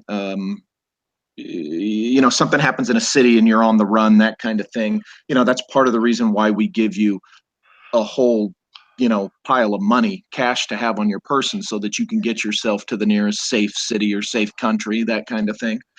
Buy somebody's cab and hop in and just drive as fast as you can to the Israeli border or whatever the nearest friendly is, depending upon where you're at. And what that would do if you work under that situation is exactly what I was saying. It gives them an opportunity to give culpable deniability, say, oh, this person's not ours, because technically they're not. They're not a what's called a staffer in that organization. And what that also does is gives a leeway in operational activity. There So would be things, for instance, that you would do that you could possibly do that staffers would not be allowed to do. So let me ask you, Walter. Yeah. Let me ask you, is it possible then in this whole Corey Good marketing scenario that you could have someone like Elizondo acting as a contractor, and his contract isn't directly with the agency, it's through a cutout, namely the corporation itself, but he's still responsible to the agency? Is that possible? That is possible. Thank you. It cuts right to the core of the whole thing. Yeah, it does. So give me a scenario, Walter. Elizondo, they sit him down somewhere and say, look, you're going to come out, you're going to do this operation. Here's how it's going to play. What kind of instructions? Well, how it works is, yeah, he's reaching, say, his 25 or 30, 20 years, whatever mark that he's going to retire at. And, you know, but he still wants to be in the game. He still, you know, he wants to continue to work and make income. A lot of this is driven by, you know, you want to make that paycheck. So you come off staff and they go, look, we're going to have you work in this operation. And here's what we, you know, they brief you on what you're going to be doing, what your role is in the operation. And, you know, they say, you'll no longer be a staffer, you'll be under contract, you know, you'll be paid through this entity. And here's what we want you to do. This is the stuff that you will say. This is the stuff that you'll, it's kind of like what's called passage material in the world of operations, where they create a narrative, and the passage material that he would be dealing in is this false narrative, or this semi-false narrative, or this mostly true with just a couple of key dollops of not true stuff that changes everything. And you know, this is what he's doing. And DeLonge and the organization, or the public, DeLonge and the public, for example, or the public, because I don't know to what extent DeLonge might be aware of what's going on, and he could know absolutely nothing. He could suspect it, but it'd be the, I don't want to, you know, just give me the money, let me be famous still kind of reaction. And you know, the public, say, would be this target that I'm talking about, and that's who you give the passage material to in an operation. And it, you know, again, this comes back to, it could be perception management. And he would be witting. In this scenario, Elizondo would be a witting contract employee, of course. It wouldn't be, he's just an innocent, by golly, I saw ETs and UFOs and I just want the people to know about it. That's the level of BS that I do not buy with his story. And when they spin him like that, I react like Joseph and you guys are. I just go, come on. Here's the sad thing. I know these people, smart people, that are buying this, that I've been in conversations this week, the last few days, where people are saying, no, I really believe he's a sincere guy. And I've just, wow. It's, you know, in one conversation, I mentioned this earlier, but I want your take on it. When he talks, he has this very interesting way of communicating where they say, so was the program you were in secret? And he goes, well, it was secret. And then 5 minutes later, and he says, well, it wasn't secret. So it's secret, not secret. And, you know, it's classified. No, it's not classified, actually. It was just under the radar. So it's secret, not secret again. What is this language communicating? What is they're kind of leaving themselves room for maneuver. Is that what's happening here? This, I think, I'm going to guess here based on experience, this is what we call, you know, in the field, tap dancing. And I'm not joking. We really call that. It's when you get hit with an unexpected query, and the legend that you've been given hasn't been thought out thoroughly enough, and you're tap dancing. You're trying to reach for, oh well, yeah. And to me, that's what that is. Mm-hmm. Unless is part of the target narrative, the creative narrative that they want to pass, that could have something to do with, let's confuse the public. Let's have them wonder, well, because some people will latch on to him saying it was secret. Some people will latch on to him saying, well, no, it wasn't really. And what they'll do is they'll start arguing about, no, it was secret. No, he said it wasn't. And they'll step back and just smile, because they'll say, hey, whatever they're arguing about, they're not talking about what we don't want them to talk about. Yeah. So we're derailing in any way we can. Remember, these are the guys who develop MK Ultra. And MK Ultra isn't just, hypodermics and Tesla coils, we will make you talk, or we will make it's very subtle. I mean, a lot of the methods are very subtle. And, the thing he's doing, contradicting himself, could totally be a subtle tactic to do just what I said, to just keep the public out there interested in this stuff at each other. It's neuro-linguistic programming. Yeah.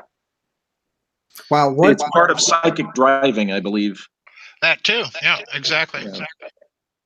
What are the odds that this person who reports James Clapper directly, whose main commander is John Brennan, the Drone King, and who has a history of working on terrorist activities in the Middle East, that is subverting terrorist activities, and in drug wars in South America, what are the odds that he would end up piloting the lowly UFO desk at the Pentagon?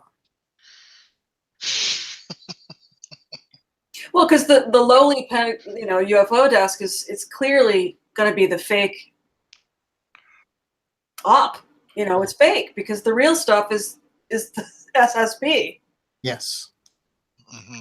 Wow. Well said. I would agree with that. Yeah, I would too. I think you're spot on, Alexander, because again, the thing that has to be protected is not only the secret space program, it's the funding mechanism for it. Right. And you've got so many black projects that, especially if you turn the clock back to the Kennedy era, you've got the Office of Policy Coordination with what's his name? I forget. That worked for Richard Bissell. You've got all of these things, and part of that is obviously they've got to coordinate a lot of money. So yeah, I think the idea of a lowly UFO desk at the Pentagon, you're really dealing with kind of a liaison manager, who's trying to make sure that everybody's on the same page at the same time. Yes. It's just the blue book of of our era. Yep. Yes, thank you. Yep. Exactly. Yep. You just read my mind. It really, think about it. This has been in their playbook for decades. And what Alexandra just, absolutely, this is just another blue book. Yep. Yep. Exactly. I totally agree with you there, Alexander. Totally. Quick flash from Elizondo's bio, and let's see if we can bring this in. Then we're going to take questions. I know we've been keeping everybody on hold on that, but thank you for hanging in there. I think the fascinating thing is the discussion that we're getting. So let's see. Here's what struck me. Lewis's academic background includes microbiology, immunology. Oh, gee, fancy that. And parasitology. Oh my God. Well, look, I go back to what I said at the Secret Space Program conference in Bastrop. If you suspect, let's say you're the national security establishment, you've been dealing with UFOs, you've been dealing with communists, you've been dealing with Nazis and terrorists and everything else. If you suspect that squatting in the middle of all of this confusion is some sort of extraterrestrial presence on this planet. And number two, if you've gone back and you've read those ancient texts where it's very clear they look like us, they walk like us, they smell like us, and so on, then the only way you're going to be able to tell is through genetic analysis. And the only and biggest way that you might be able to deal with a threat like that is through biological warfare. So would it make sense to have somebody like this involved in a UFO project? You betcha it would. Joseph, I'd like to also add that it's also the way to identify who among us are of them. Right, exactly.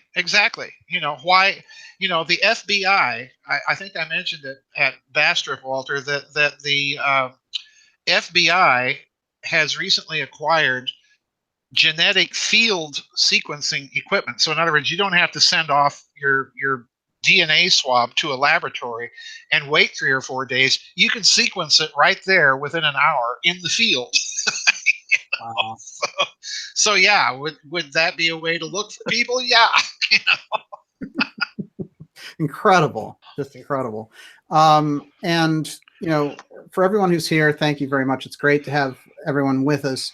Now, you're in the middle of a really interesting dark journalist conversation with Dr. Joseph Farrell, Alexandra Bruce, and Walter Bosley. And we are talking about the wave of disinformation and the surge that's come up. And it started, I identified it when the JFK files started to tumble out. All these strange things started to happen. The Tom DeLonge thing went into full overdrive. And then I think they started to lose control of that. And I think specifically that the Academy to the Stars rollout and DeLonge's appearance on Joe Rogan really damaged the project. And I think that people like Pandolfi around it felt that it was embarrassing almost. And that's why I think they turned when the story came out. And by the way, there was a very interesting little battle between Hal Puthoff and Pandolfi. And Pandolfi, who, like I said, is the top scientist at the CIA, said that Puthoff was just pulling some kind of a Scientology off on the New York Times, and it would be all exposed. And I found that reference to his Scientology, which we know a lot of those remote viewers came out of, very interesting. Did you have any thoughts on that? For who? Me? I'll take whoever answers first on that one. Go for it, Joseph. Well, look, Puthoff, his presence there in that whole board. There's two people in that whole corporate board that really raised my eyebrows. Admiral Inman, with his connection to SAIC, because most people are not aware that Inman has at times been part of this limited hangout disclosure thing. I recall years ago, the American Anti-Gravity site, Tim Ventura ran it at the time, and he talked about a conversation with Admiral Inman where he asked him very directly, well, could some of the things that SAIC be working on include things like anti-gravity? And Admiral Inman, said, yeah, so there could be things like that. So he's one. The other one is Hal Puthoff. Because as you say, Hal Puthoff was involved in the SRI remote viewing project with Ingo Swann and Russell Targ, another physicist. Hal Puthoff has also been involved in, let's just say, higher fringe areas of higher dimensional physics. Yes.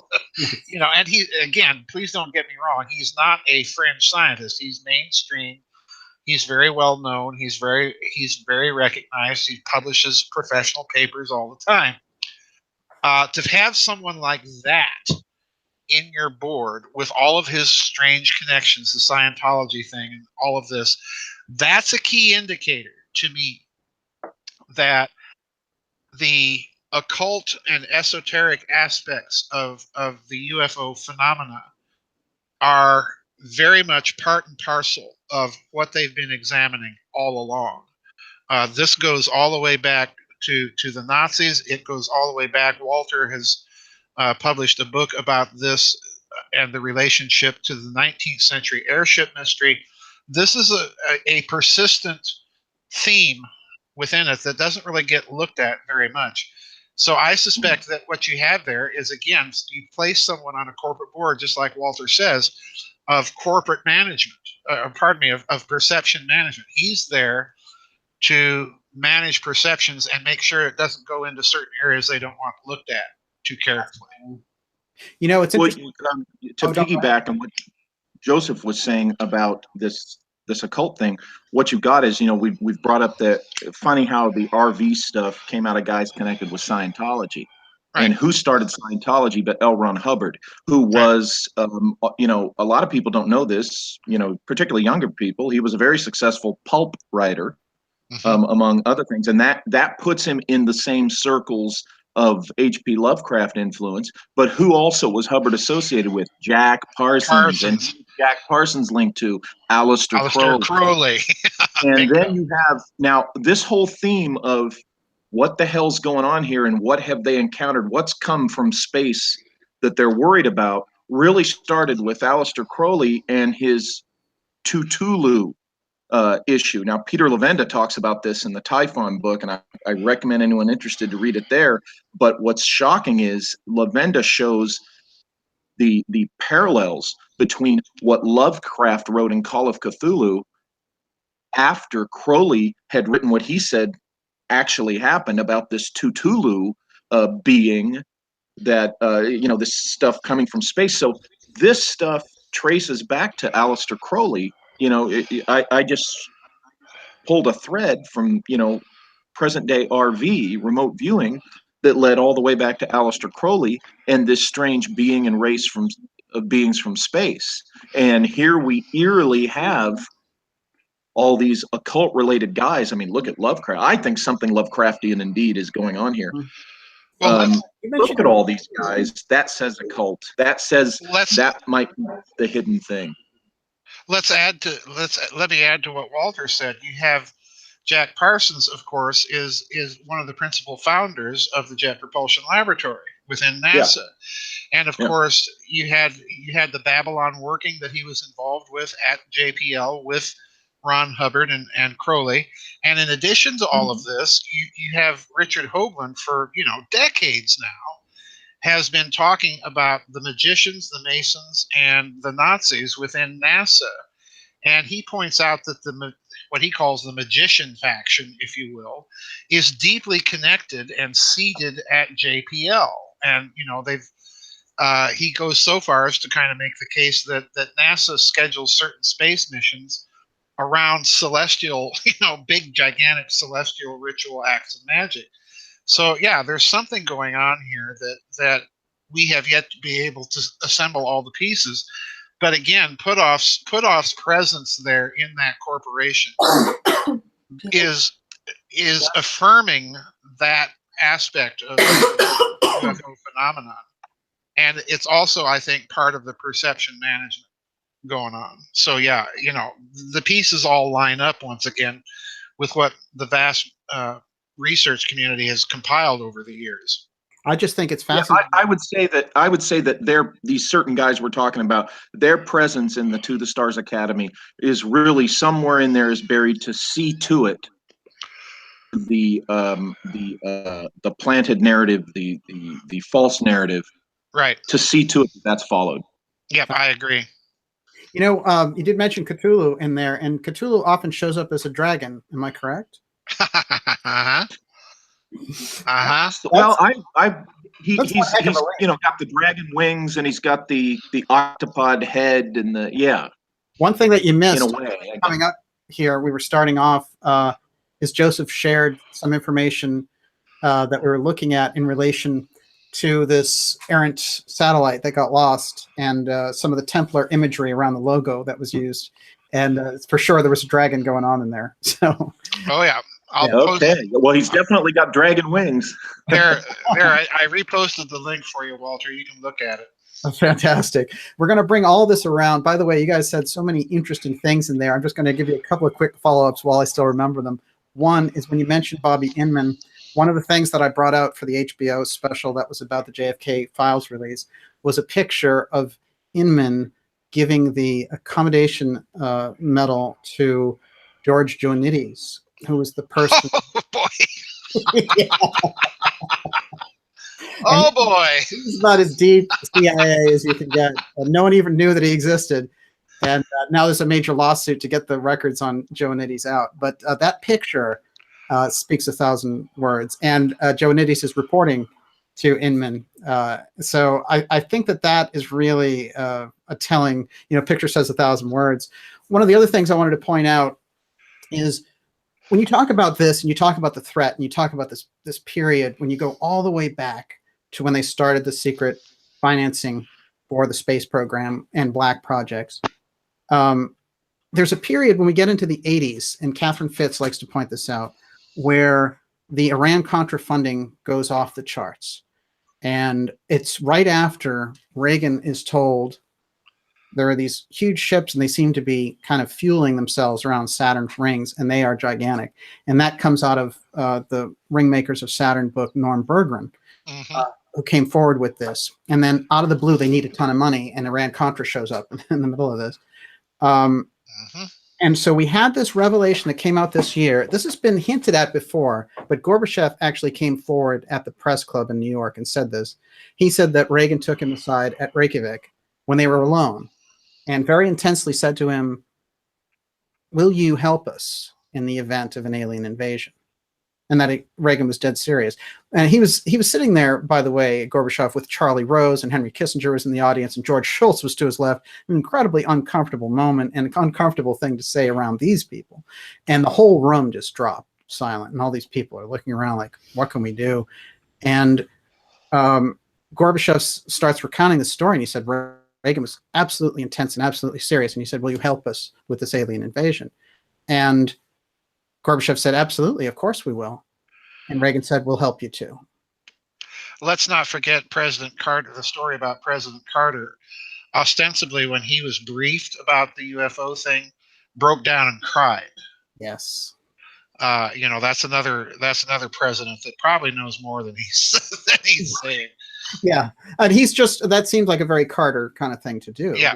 Sensitive guy. And certainly isn't the story has always been out there and real that he fired Bush because when he asked Bush for information regarding UFOs, Bush said, "You don't have a need to know." Right. That came from Dan Sheehan. And I always believed that. And I think that's just the kind of thing that Bush would do. Right. As a power play, and wouldn't count on Carter would just get rid of him, And that brings us around to this whole period, because I think we went through a period in the 90s where they played with this disclosure thing and it got shut down hardcore. And then we got that whole decade of terror. And then for some reason, they decided on different political strata to bring this forward again. When I was watching, because of course it was Quayle and Bush who created the Space Council, and they were going to send men to the moon again, and they were going to go back to Mars. And the Space Council is kind of hung out there like a little project in the back that nobody really wants to talk about. But I found that if you go back and you look at the footage, you'll see just how important this is. When Dan Quayle got the bomb dropped on him by Lloyd Benson, when Lloyd Benson said, "I work with Jack Kennedy, Senator, you're no Jack Kennedy." Just before that, in giving out his credentials, Dan Quayle says, "I'm going to head up the Space Council that we're creating." So this is they're developing this thing that they're going to do. That's before they even get in office. They're already planning it. I think the Space Council and the fact that Trump reopened the Space Council, and that we could be looking at two tracks here, because we have Trump reopening the Space Council. He's working on the Department of Defense audit. That's something that he came up with. And these are his responses. But then there was this leftover plan, and it included Podesta, and it included DeLonge, and it included these people that they were going to come in with Hillary, this national security thing, and she knew all about the UAP, and she talked about it on Jimmy Kimmel and shows like that, and they were going to roll this thing out, but instead Trump got in there, and the people on the inside were like, "Should we try to roll it out even though we're not in office?" And a bunch of them said no way, but the DeLonge people came forward with the Academy to the Stars thing, and they said, "We're going to try to roll this story out anyway." I suspect Trump has, to a certain extent, revived the story himself with the Space Council revival, and I'll tell you why. I suspect lurking behind that entity is a connection to the now newly formed Space Command. I suspect that what you're really dealing with there in Trump's case, not necessarily the other case, but at least in President Trump's case, is possibly some sort of national security Space Council equivalent of the National Security Council. This is what I suspect. Mm-hmm. In other words, that this is about a lot more than just, figuring out how we're going to go back to the moon, how we're going to go to Mars. There's a national security aspect with Trump that I don't think was present. And the reason I think that is, again, you and I have discussed this many times. Walter and I have discussed this. Catherine and I have discussed this. There were deep state backers to President Trump. And it's now becoming clear that, these were not simply pissed off mafia people. These were people deep within the military and intelligence communities. So I suspect that there's an aspect of this that has not yet been revealed. It may reveal itself, but that's my guess. Fascinating. It is fascinating. And when we look at that, we see that Trump put it together and put Pence in charge of the Space Council. And who was sitting next to him when they took the grand opening photos of reopening the Space Council? It was Secretary of State Tillerson. Yeah. Yeah. Odd member to be there. A very odd member to be there, but not so odd if this grand scenario that we've been talking about this evening is anywhere close to the truth, and I suspect it is. So it's a national security entity, and it's going to have international liaison offices as well. There's no doubt in my mind. Fascinating. I think the reason for that, every military campaign needs its staging area. Exactly. And we're talking about all these nations going to the moon and Trump wanting to revive us being on the moon and go for Mars. And Joseph, mentioning the international scope of this, what could be really going on is it's almost showtime. It's almost D-Day time. And all the nations are working together, and we're going to stage from the moon and Mars whatever our answer, resistance, whatever our operation is going to be to whatever that was out beyond Saturn. Let me add to what Walter has said there, because I think you're onto something, my friend, because you have all of these announcements of joint space projects. The European Space Agency and the Russians, the European Space Agency and the Chinese, the Japanese and the Russians, and the European Space Agency has come out and with a proposal to build a space station between the Earth and the Moon, which I find very interesting placement. It's perfect for staging, and it's also perfect from the sense that it's not something that would be in violation of ancient quarantine zones, at the orbit of the moon, if I can put it that way. Yeah, they're up to something, and we're getting little dribs and drabs of it. Wow. And in the midst of all this, we have the weird stuff going on in Antarctica with the various people that went down there. And we have the Pope's ready for ready to baptize and confirm any of those aliens that might want to become Roman Catholics. They're not going to miss their opportunity. And so you can't help but think there's possibly something like this going on. And after I looked at the photo on that link of that's an actual logo from one of the space mission programs. That is the logo of the Zuma satellite that was supposedly just lost. And the Latin, male nunquam prevalebunt, that means evil shall not prevail. Oh, folks, come on. Well, you brought up they're putting a dragon and a Templar knight right there on the logo. There's a sort of Templar knight, because the fleur-de-lis is not the Templar insignia, but it has its own unique associations. Yes, it does. That we talked about earlier. Exactly. You've got, no, let me rephrase it. You've got a crusading knight. Yeah, you've got a crusading knight. Really think, when we were talking about the staging, Joseph, I'm thinking, well, gosh, in the Fourth Crusade, Constantinople was supposed to be the staging area, and they got a little sidetracked. The idea was to raid Constantinople itself. The staging area becomes the crusading area, but here they have this crusading knight and this dragon, which is the traditional, and you guys probably talked about this earlier. And that's what made me think, though, of the Crusades and this, there's a staging area. That's what's going on with the moon and Mars. It's It's really, it's not the end game. I just, I think it's fascinating. Of course, I didn't even mention that in the middle of all this disinformation surge with all these incredible things, they found a void in the middle of the Great Pyramid. Let's not forget that.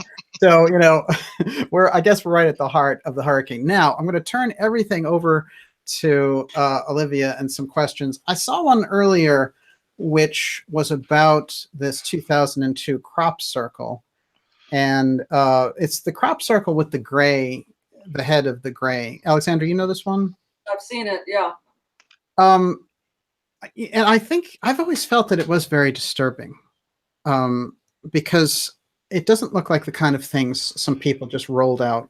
You know, it really looks like a kind of a menacing image that they put together. And very, very different style from it's not like a geometrical, abstract sort of form. It's a humanoid, more than one humanoid, right? Isn't there maybe two? I'm forgetting. Yeah, I remember the humanoid head, and I thought it was interesting. There have been, to answer that question, there have been some pretty good crop circles, basically, around this. And there's no doubt that there's something very important that is going on with crop circles. Alexandra, you've run some videos about crop circles. What's your opinion there? That's one of those things where, you know, I've never seen one. And because I've seen a lot of UFOs, so I have opinions about that. But whatever, everything that I've seen about it does seem to be a bona fide thing. You know, like the wheat gets braided and it's altered. It's altered, you know, with microwaves or something. Okay, so another question we had earlier was, how do we tell the difference between the disinformation and the legitimate info? That's the question, isn't it? Well, if you're in the middle of a disinformation surge, you better figure it out, I guess. Mm-hmm. What would you say, Joseph?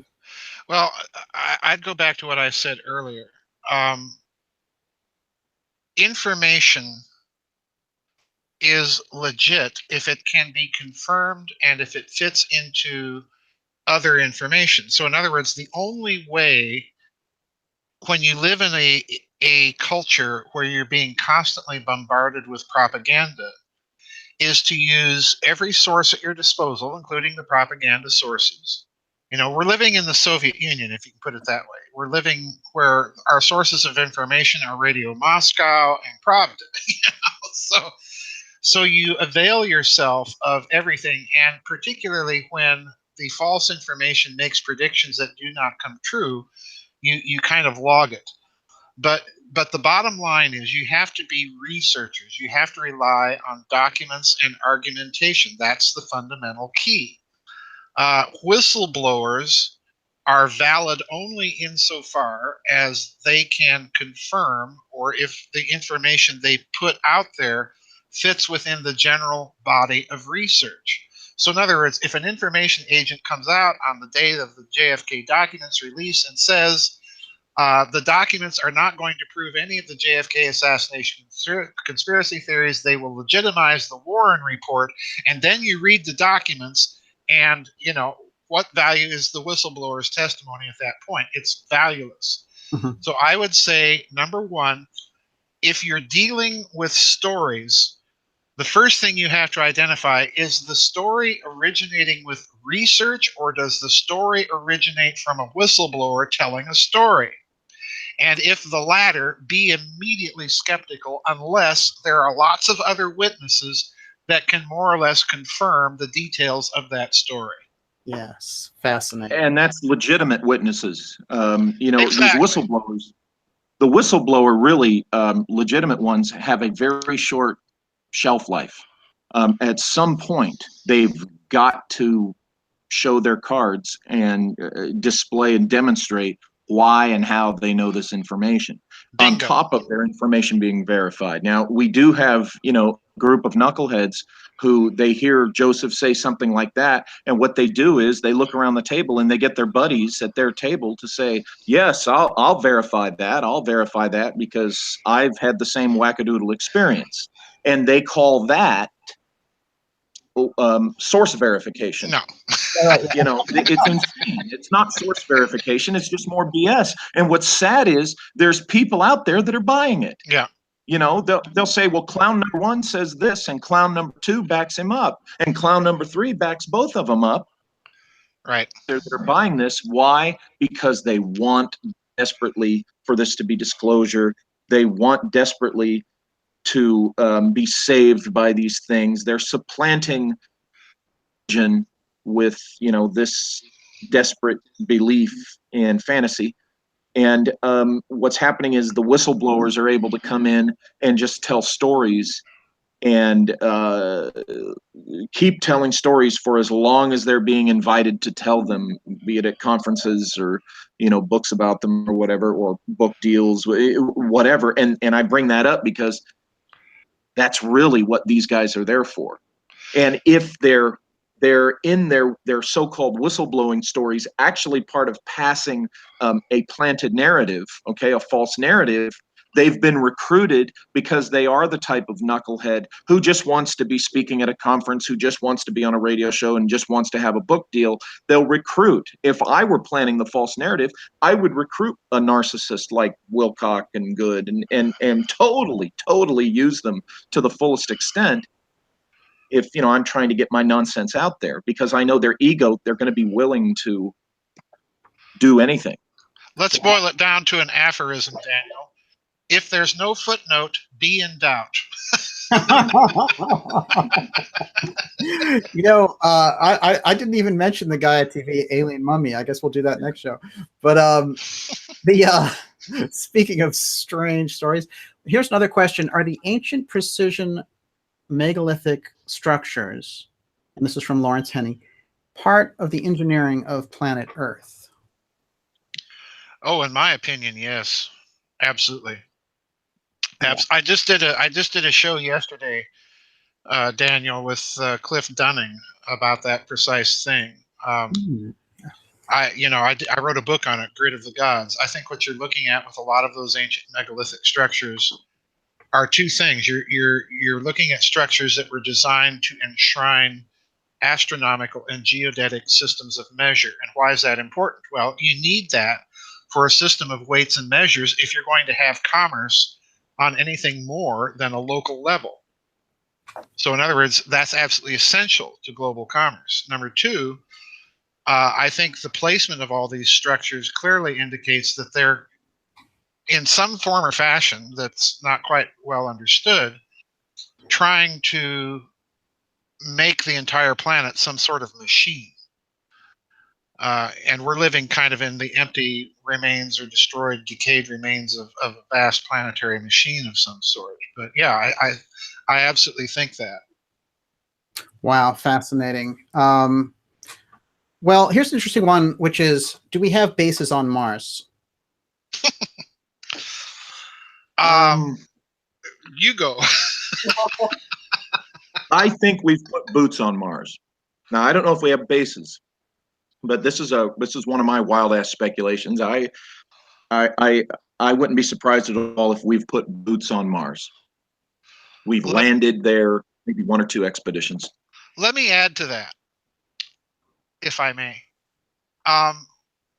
If people like Catherine Fitz or me or Richard Dolan or Walter, whoever's been investigating this long spanning Black Projects effort, we're talking about trillions of dollars over decades. And I always respond to this question this way. Do you think in 5 decades or so since the end of World War II, if not much longer in actuality, that you could take all of that money and all of that brain power and not come up with anything? So it would surprise me hugely if we haven't put boots on Mars and maybe a small base or 2. It would really surprise me if that were not the case.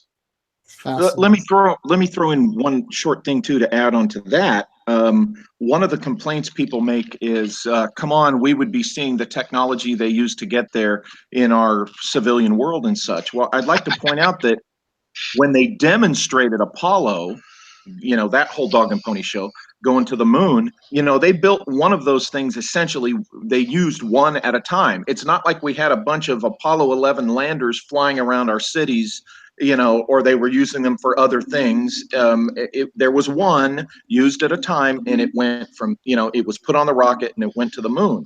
And this is what I'm saying about one of these Mars expeditions, is there would be a ship, interplanetary ship, maybe they would just have one or two, and, you know, let's see if we can get there and get back. And let's add to that, where on Earth is a perfect place to bury black projects and technologies like that, where there's not any easy public access to? Antarctica. And who's present in Antarctica? Why, Lockheed Martin. Yeah, So, you pointed that out. Unbelievable. Yeah. Incredible. You know, we're winding down here. We've got a few minutes left. I wanted to ask, you know, basically this Goddard Journal video, Alexandra, you've seen it. You gave your opinion on it. We got a really good idea of what was happening there. Walter, did you get a chance to look at the Goddard video that I sent you earlier today? What's in it? It's basically they show how they created the New York Times UFO footage by using a certain gun camera that had a gimbal Yes. on it. Yes. And what was your impression? Yeah, and it ended, and they demonstrated how the glow from the engines of an aircraft from a certain distance or lighting conditions, you know, can look like a tic-tac UFO, tic-tac shaped UFO. Yes. And I thought that was brilliant. I'm so glad that, you know, that's been bandied about there. That wasn't. It's just what out of focus. It's just what out of focus looks like in infrared. Right, Alexandra. Yeah. As we close out here, can you reiterate your impressions of that video? You reacted very quickly when I sent it to you. You ran it. We had a good discussion about it. We instantly had that same reaction, which was like, "Wow, this is major." Right. Well, I mean, like I said, I mean, everyone who's seen this footage just thinks that it looks incredibly fake, like some kind of, you know, 1930s attempt at sci-fi, you know. And what makes it look fake is the very flat-looking quote tic tac on this background, and the way that it moves is very flat and not three-dimensional looking. It just looks like the worst attempt at a special effect, very primitive special effect. So then when I saw this video where the guy points out what these effects that we're looking at are very common artifacts of infrared and out of focus infrared, you know, objects shot in infrared that are out of focus. That's what that's things that end up looking like tic tacs. And then the glow around them is also an artifact of infrared. And then the movement and the way that it moves is very much an artifact of the gimbal heads where these that are used in these fighter jet gun cameras. Right. So, you know, we're looking at basically several artifacts that are associated with the instruments, you know, the equipment that's used, the gun cameras that are used on fighter jets. The already becoming discredited New York Times UFO story unraveled in this analysis around the Goddard Journal video, in my opinion. Absolutely fascinating, though, because if you think of when they ran that op to today, we're talking about a little over a month. And I'm sure that they didn't anticipate these types of problems with it. Well, they look at the footage very closely before they released it. I mean, yes, exactly. What's the worst? It's amazing. Another aspect of the operation, though, always remember, because you know, this was part of the operations I did. One of the reasons you run a provocation is to identify who your intelligence officers in a given location are. You know, you got the guys who you can guess, you got the guys you can know, but are there others, you know, in the woodwork? And the point of this operation could have involved identifying people like what we're doing here, the ones who are not going to buy this stuff and who are going to speak the loudest. And that, from that angle, it could be very successful in their eyes. Bingo. Wow. Incredible. It's an incredible point, because if you think of it as data mining, and we know that data right now is more important than money in many ways, information about money is more important than the actual money right now. But if we think about it in terms of this field, certainly targeting it and saying, like, what would happen if we roll this app through it? Who's going to pop out? And what are the faces, and what are the connections with them? And how would we kind of overcome that obstacle when we come to the real big reveal? I think that is an excellent observation. It's a really good insight.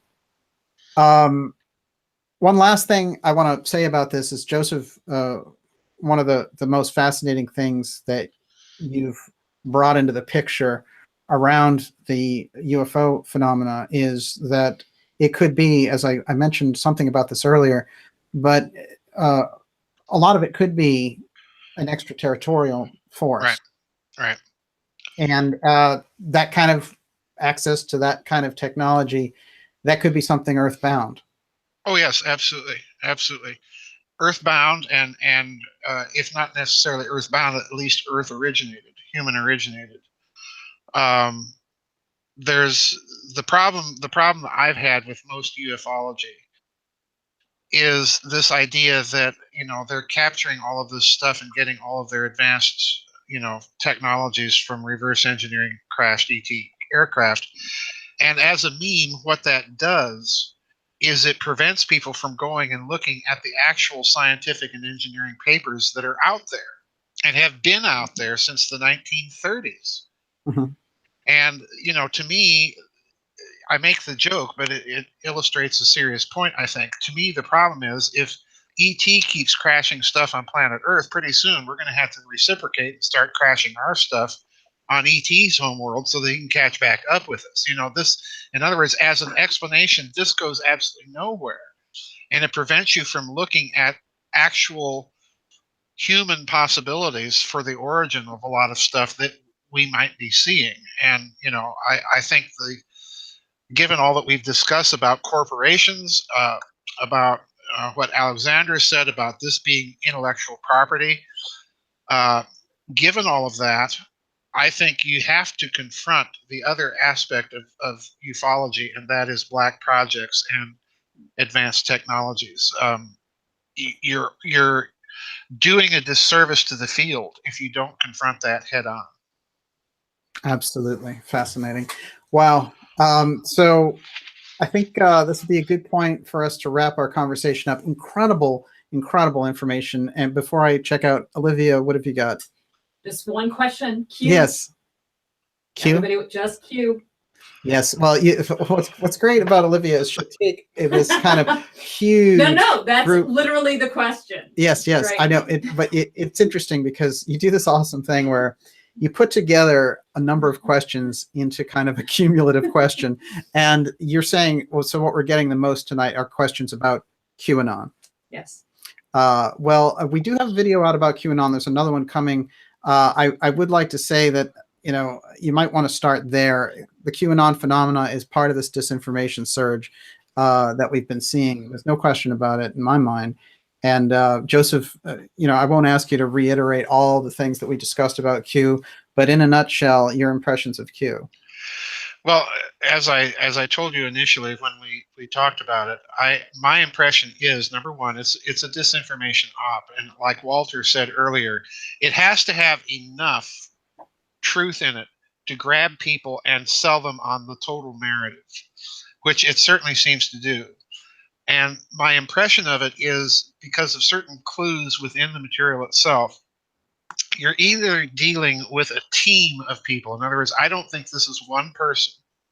You're dealing with a professional team that is connecting dots. And that's really all that Q is asking you to do, is connect dots that are already out there in many cases and have been connected in precisely the way that he's connecting them. So I think, number one, you're dealing with an operation to make people passive. Eat your popcorn and wait for the next revelation to come, rather than go out and do anything yourself. Yep. And number two is you're dealing with a team, or number three, possibly you're dealing with an AI of some sort that's been programmed to look for things, because the English of the Q disclosures is not really good. It's classical neuro linguistic programming. It's planting memes in people's heads to go out and analyze and look at certain events in a certain way. So yeah, I'm skeptical of it for all of those reasons.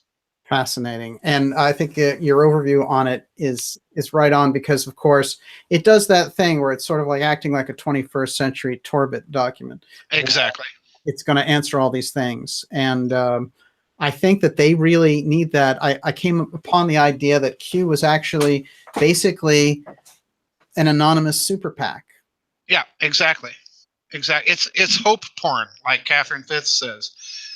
You know, it's something that comes along in a cynical culture to give people hope and make people think the good guys are winning, which they may well be. But I wouldn't base my opinion on the Q material alone. It's again, it's a whistleblower testimony, and we don't even know who the whistleblower is or where this stuff is really coming from. So again, be skeptical and do your own research. And if you disagree with Q, more power to you. I sum up Q very often this way, which is WikiLeaks showed up in 2016 and totally spun the election because of the revelations that were involved. Right. You know, regardless of his intention, that's the way it worked out. This thing is like a creation. It's like a caricature, Yes. an artificial version of that. And they're trying Yes. to do it, but it's nameless and faceless. Right. Walter, Q in 2 minutes or less. I think you guys have summed it up well. I've talked with Joseph about it. I've watched you talk about it. I see it the same way. It's something to question. It's just not the I just don't think it's the source that a lot of people think it is. And yeah, it fits definitely within perception management. A thought that just crossed my mind a minute ago is, could it be a product of the so-called Collins elite? Yeah. Oh, Bingo. As far as the who. interesting. What is Collins Elite? This is The Collins. That's go ahead. Well, the Collins elite is a group that Nick Redfern wrote about in his book Final Events, that supposedly realized that they were dealing with demons when they were dealing with UFOs, and were trying to figure out how to basically, number one, defeat the enemy, and number two, clue people in on what's going on. And I'd never thought of Q in that connection, but yeah, it definitely has that feel to it of something like that. Yeah, I can see that easily. fantastic. So I want to go out on a prediction, which is where we started. And, we went through this whole kind of interesting arc where we figured out what was happening with the SpaceX satellite. And we figured out, that there were links there that went all the way through this disinformation push. Even the Michigan meteor looked highly suspicious in this regard. But if we had to predict where the UFO narrative was going in relation to this Tom DeLonge, New York Times, Harry Reid, Bigelow op, where is it headed? Alexandra, can you start? Well, if it's up to the footage, it's going to be completely just busted. Yeah. Busted. Mm-hmm. Absolutely. Anything, I mean, it really does feel that way. When I was watching it, I felt like I was watching, a complete expose on it. And I really felt like that, I don't think you come back from that. You might have some major PR, but. And it was the guy from Metabunk. Yeah, right. Exactly. Joseph, where are we headed with that? With ufology, I think right now we're living through a paradigm shift in the field. I think the fact that the narrative has crumbled so quickly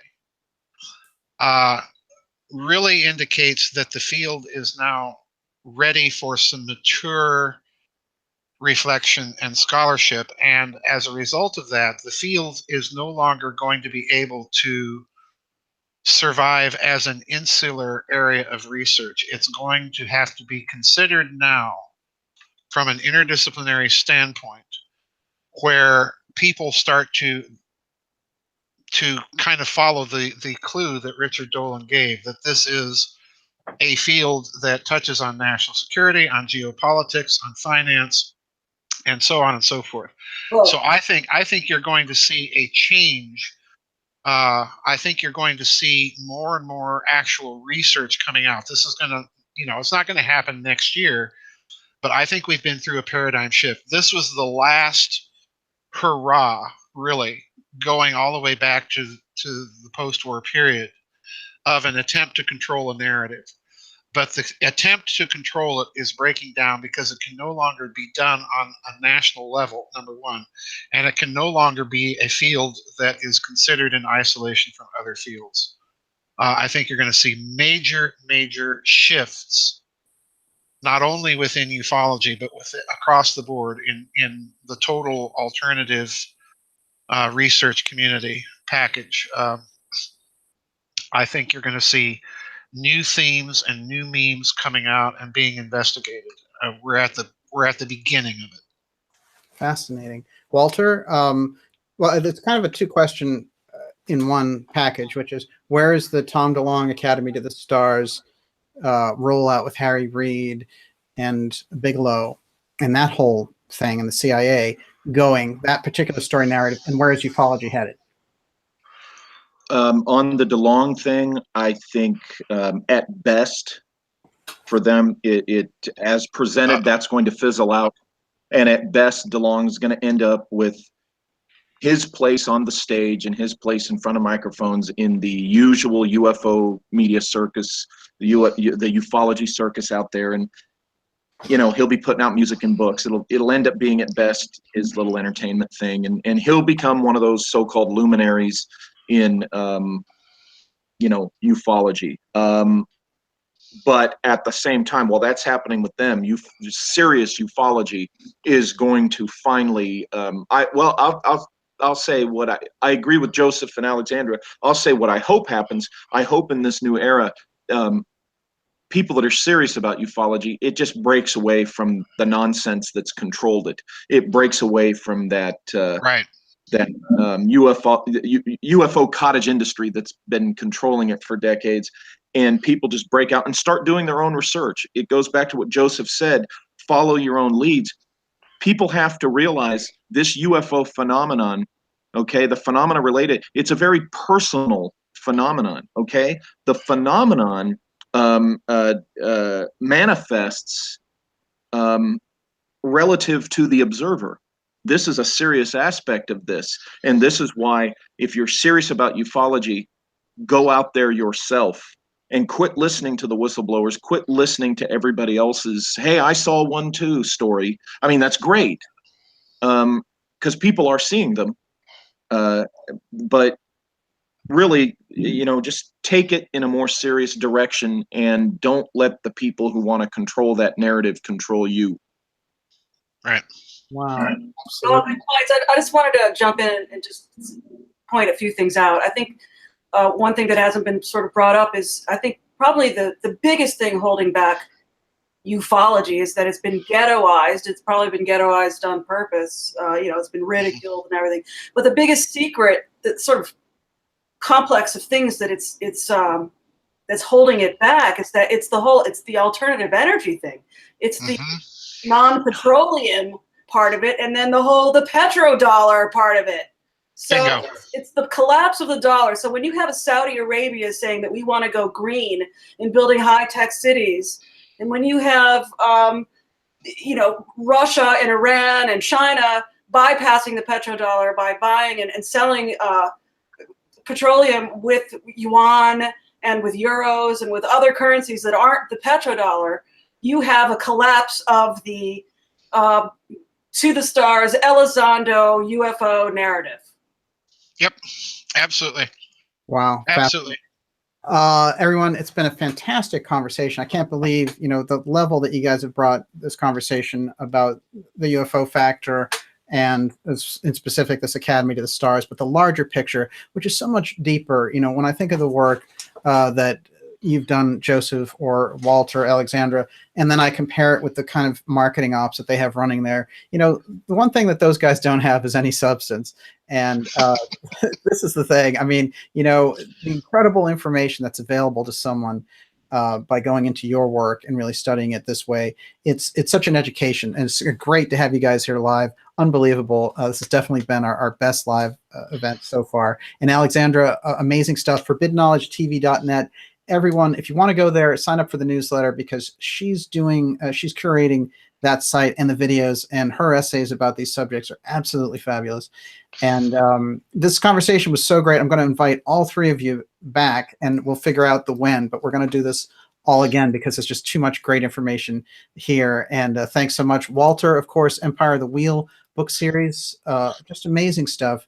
And you're working on a new one, Walter? I am. I'm back in research in the Empire of the Wheel milieu. So yeah, that's usually the beginning of a yes answer to something like that. That's how this works. Those books and your presentations are absolutely fascinating and really span the history, which I think is important. Joseph, your book, Antarctica and Rudolph Hess, that book is just incredible, and we'll be getting more about that. You're working on a new book, as I understand it. I'm working on two. My objective is to have them both out this year, but one of them is so incredibly intense and difficult that's iffy if I even get that one out. But yes, I am working on two books. Wow. And of course, Alexandra, I always inspire you to write a book. You've written 6 now, to write your 7th book and have it be about CERN, because I know you blow everyone away on that. So thanks so much, everyone. And thank you, everyone who joined us. Of course, you can go to darkjournalist.com, sign up for the newsletter so you stay in the flow with the shows that we have going on. And that's the best way to do it, to keep up with it. You know, subscribe to the YouTube channel to stay up with the videos. And these are the quality of shows that we can really pull out. We don't need the disinformation surge, you know, and we don't need the kind of Tom DeLonge ops to tell us what is going on in this community. We have absolutely incredible information, and that's really where I'd like to see things move. That's my prediction for where things are going to move. So thank you, everyone, and have a great evening out there. Thanks for having me. Hey, thank you. Thanks. And we'll talk soon. All right, bye-bye.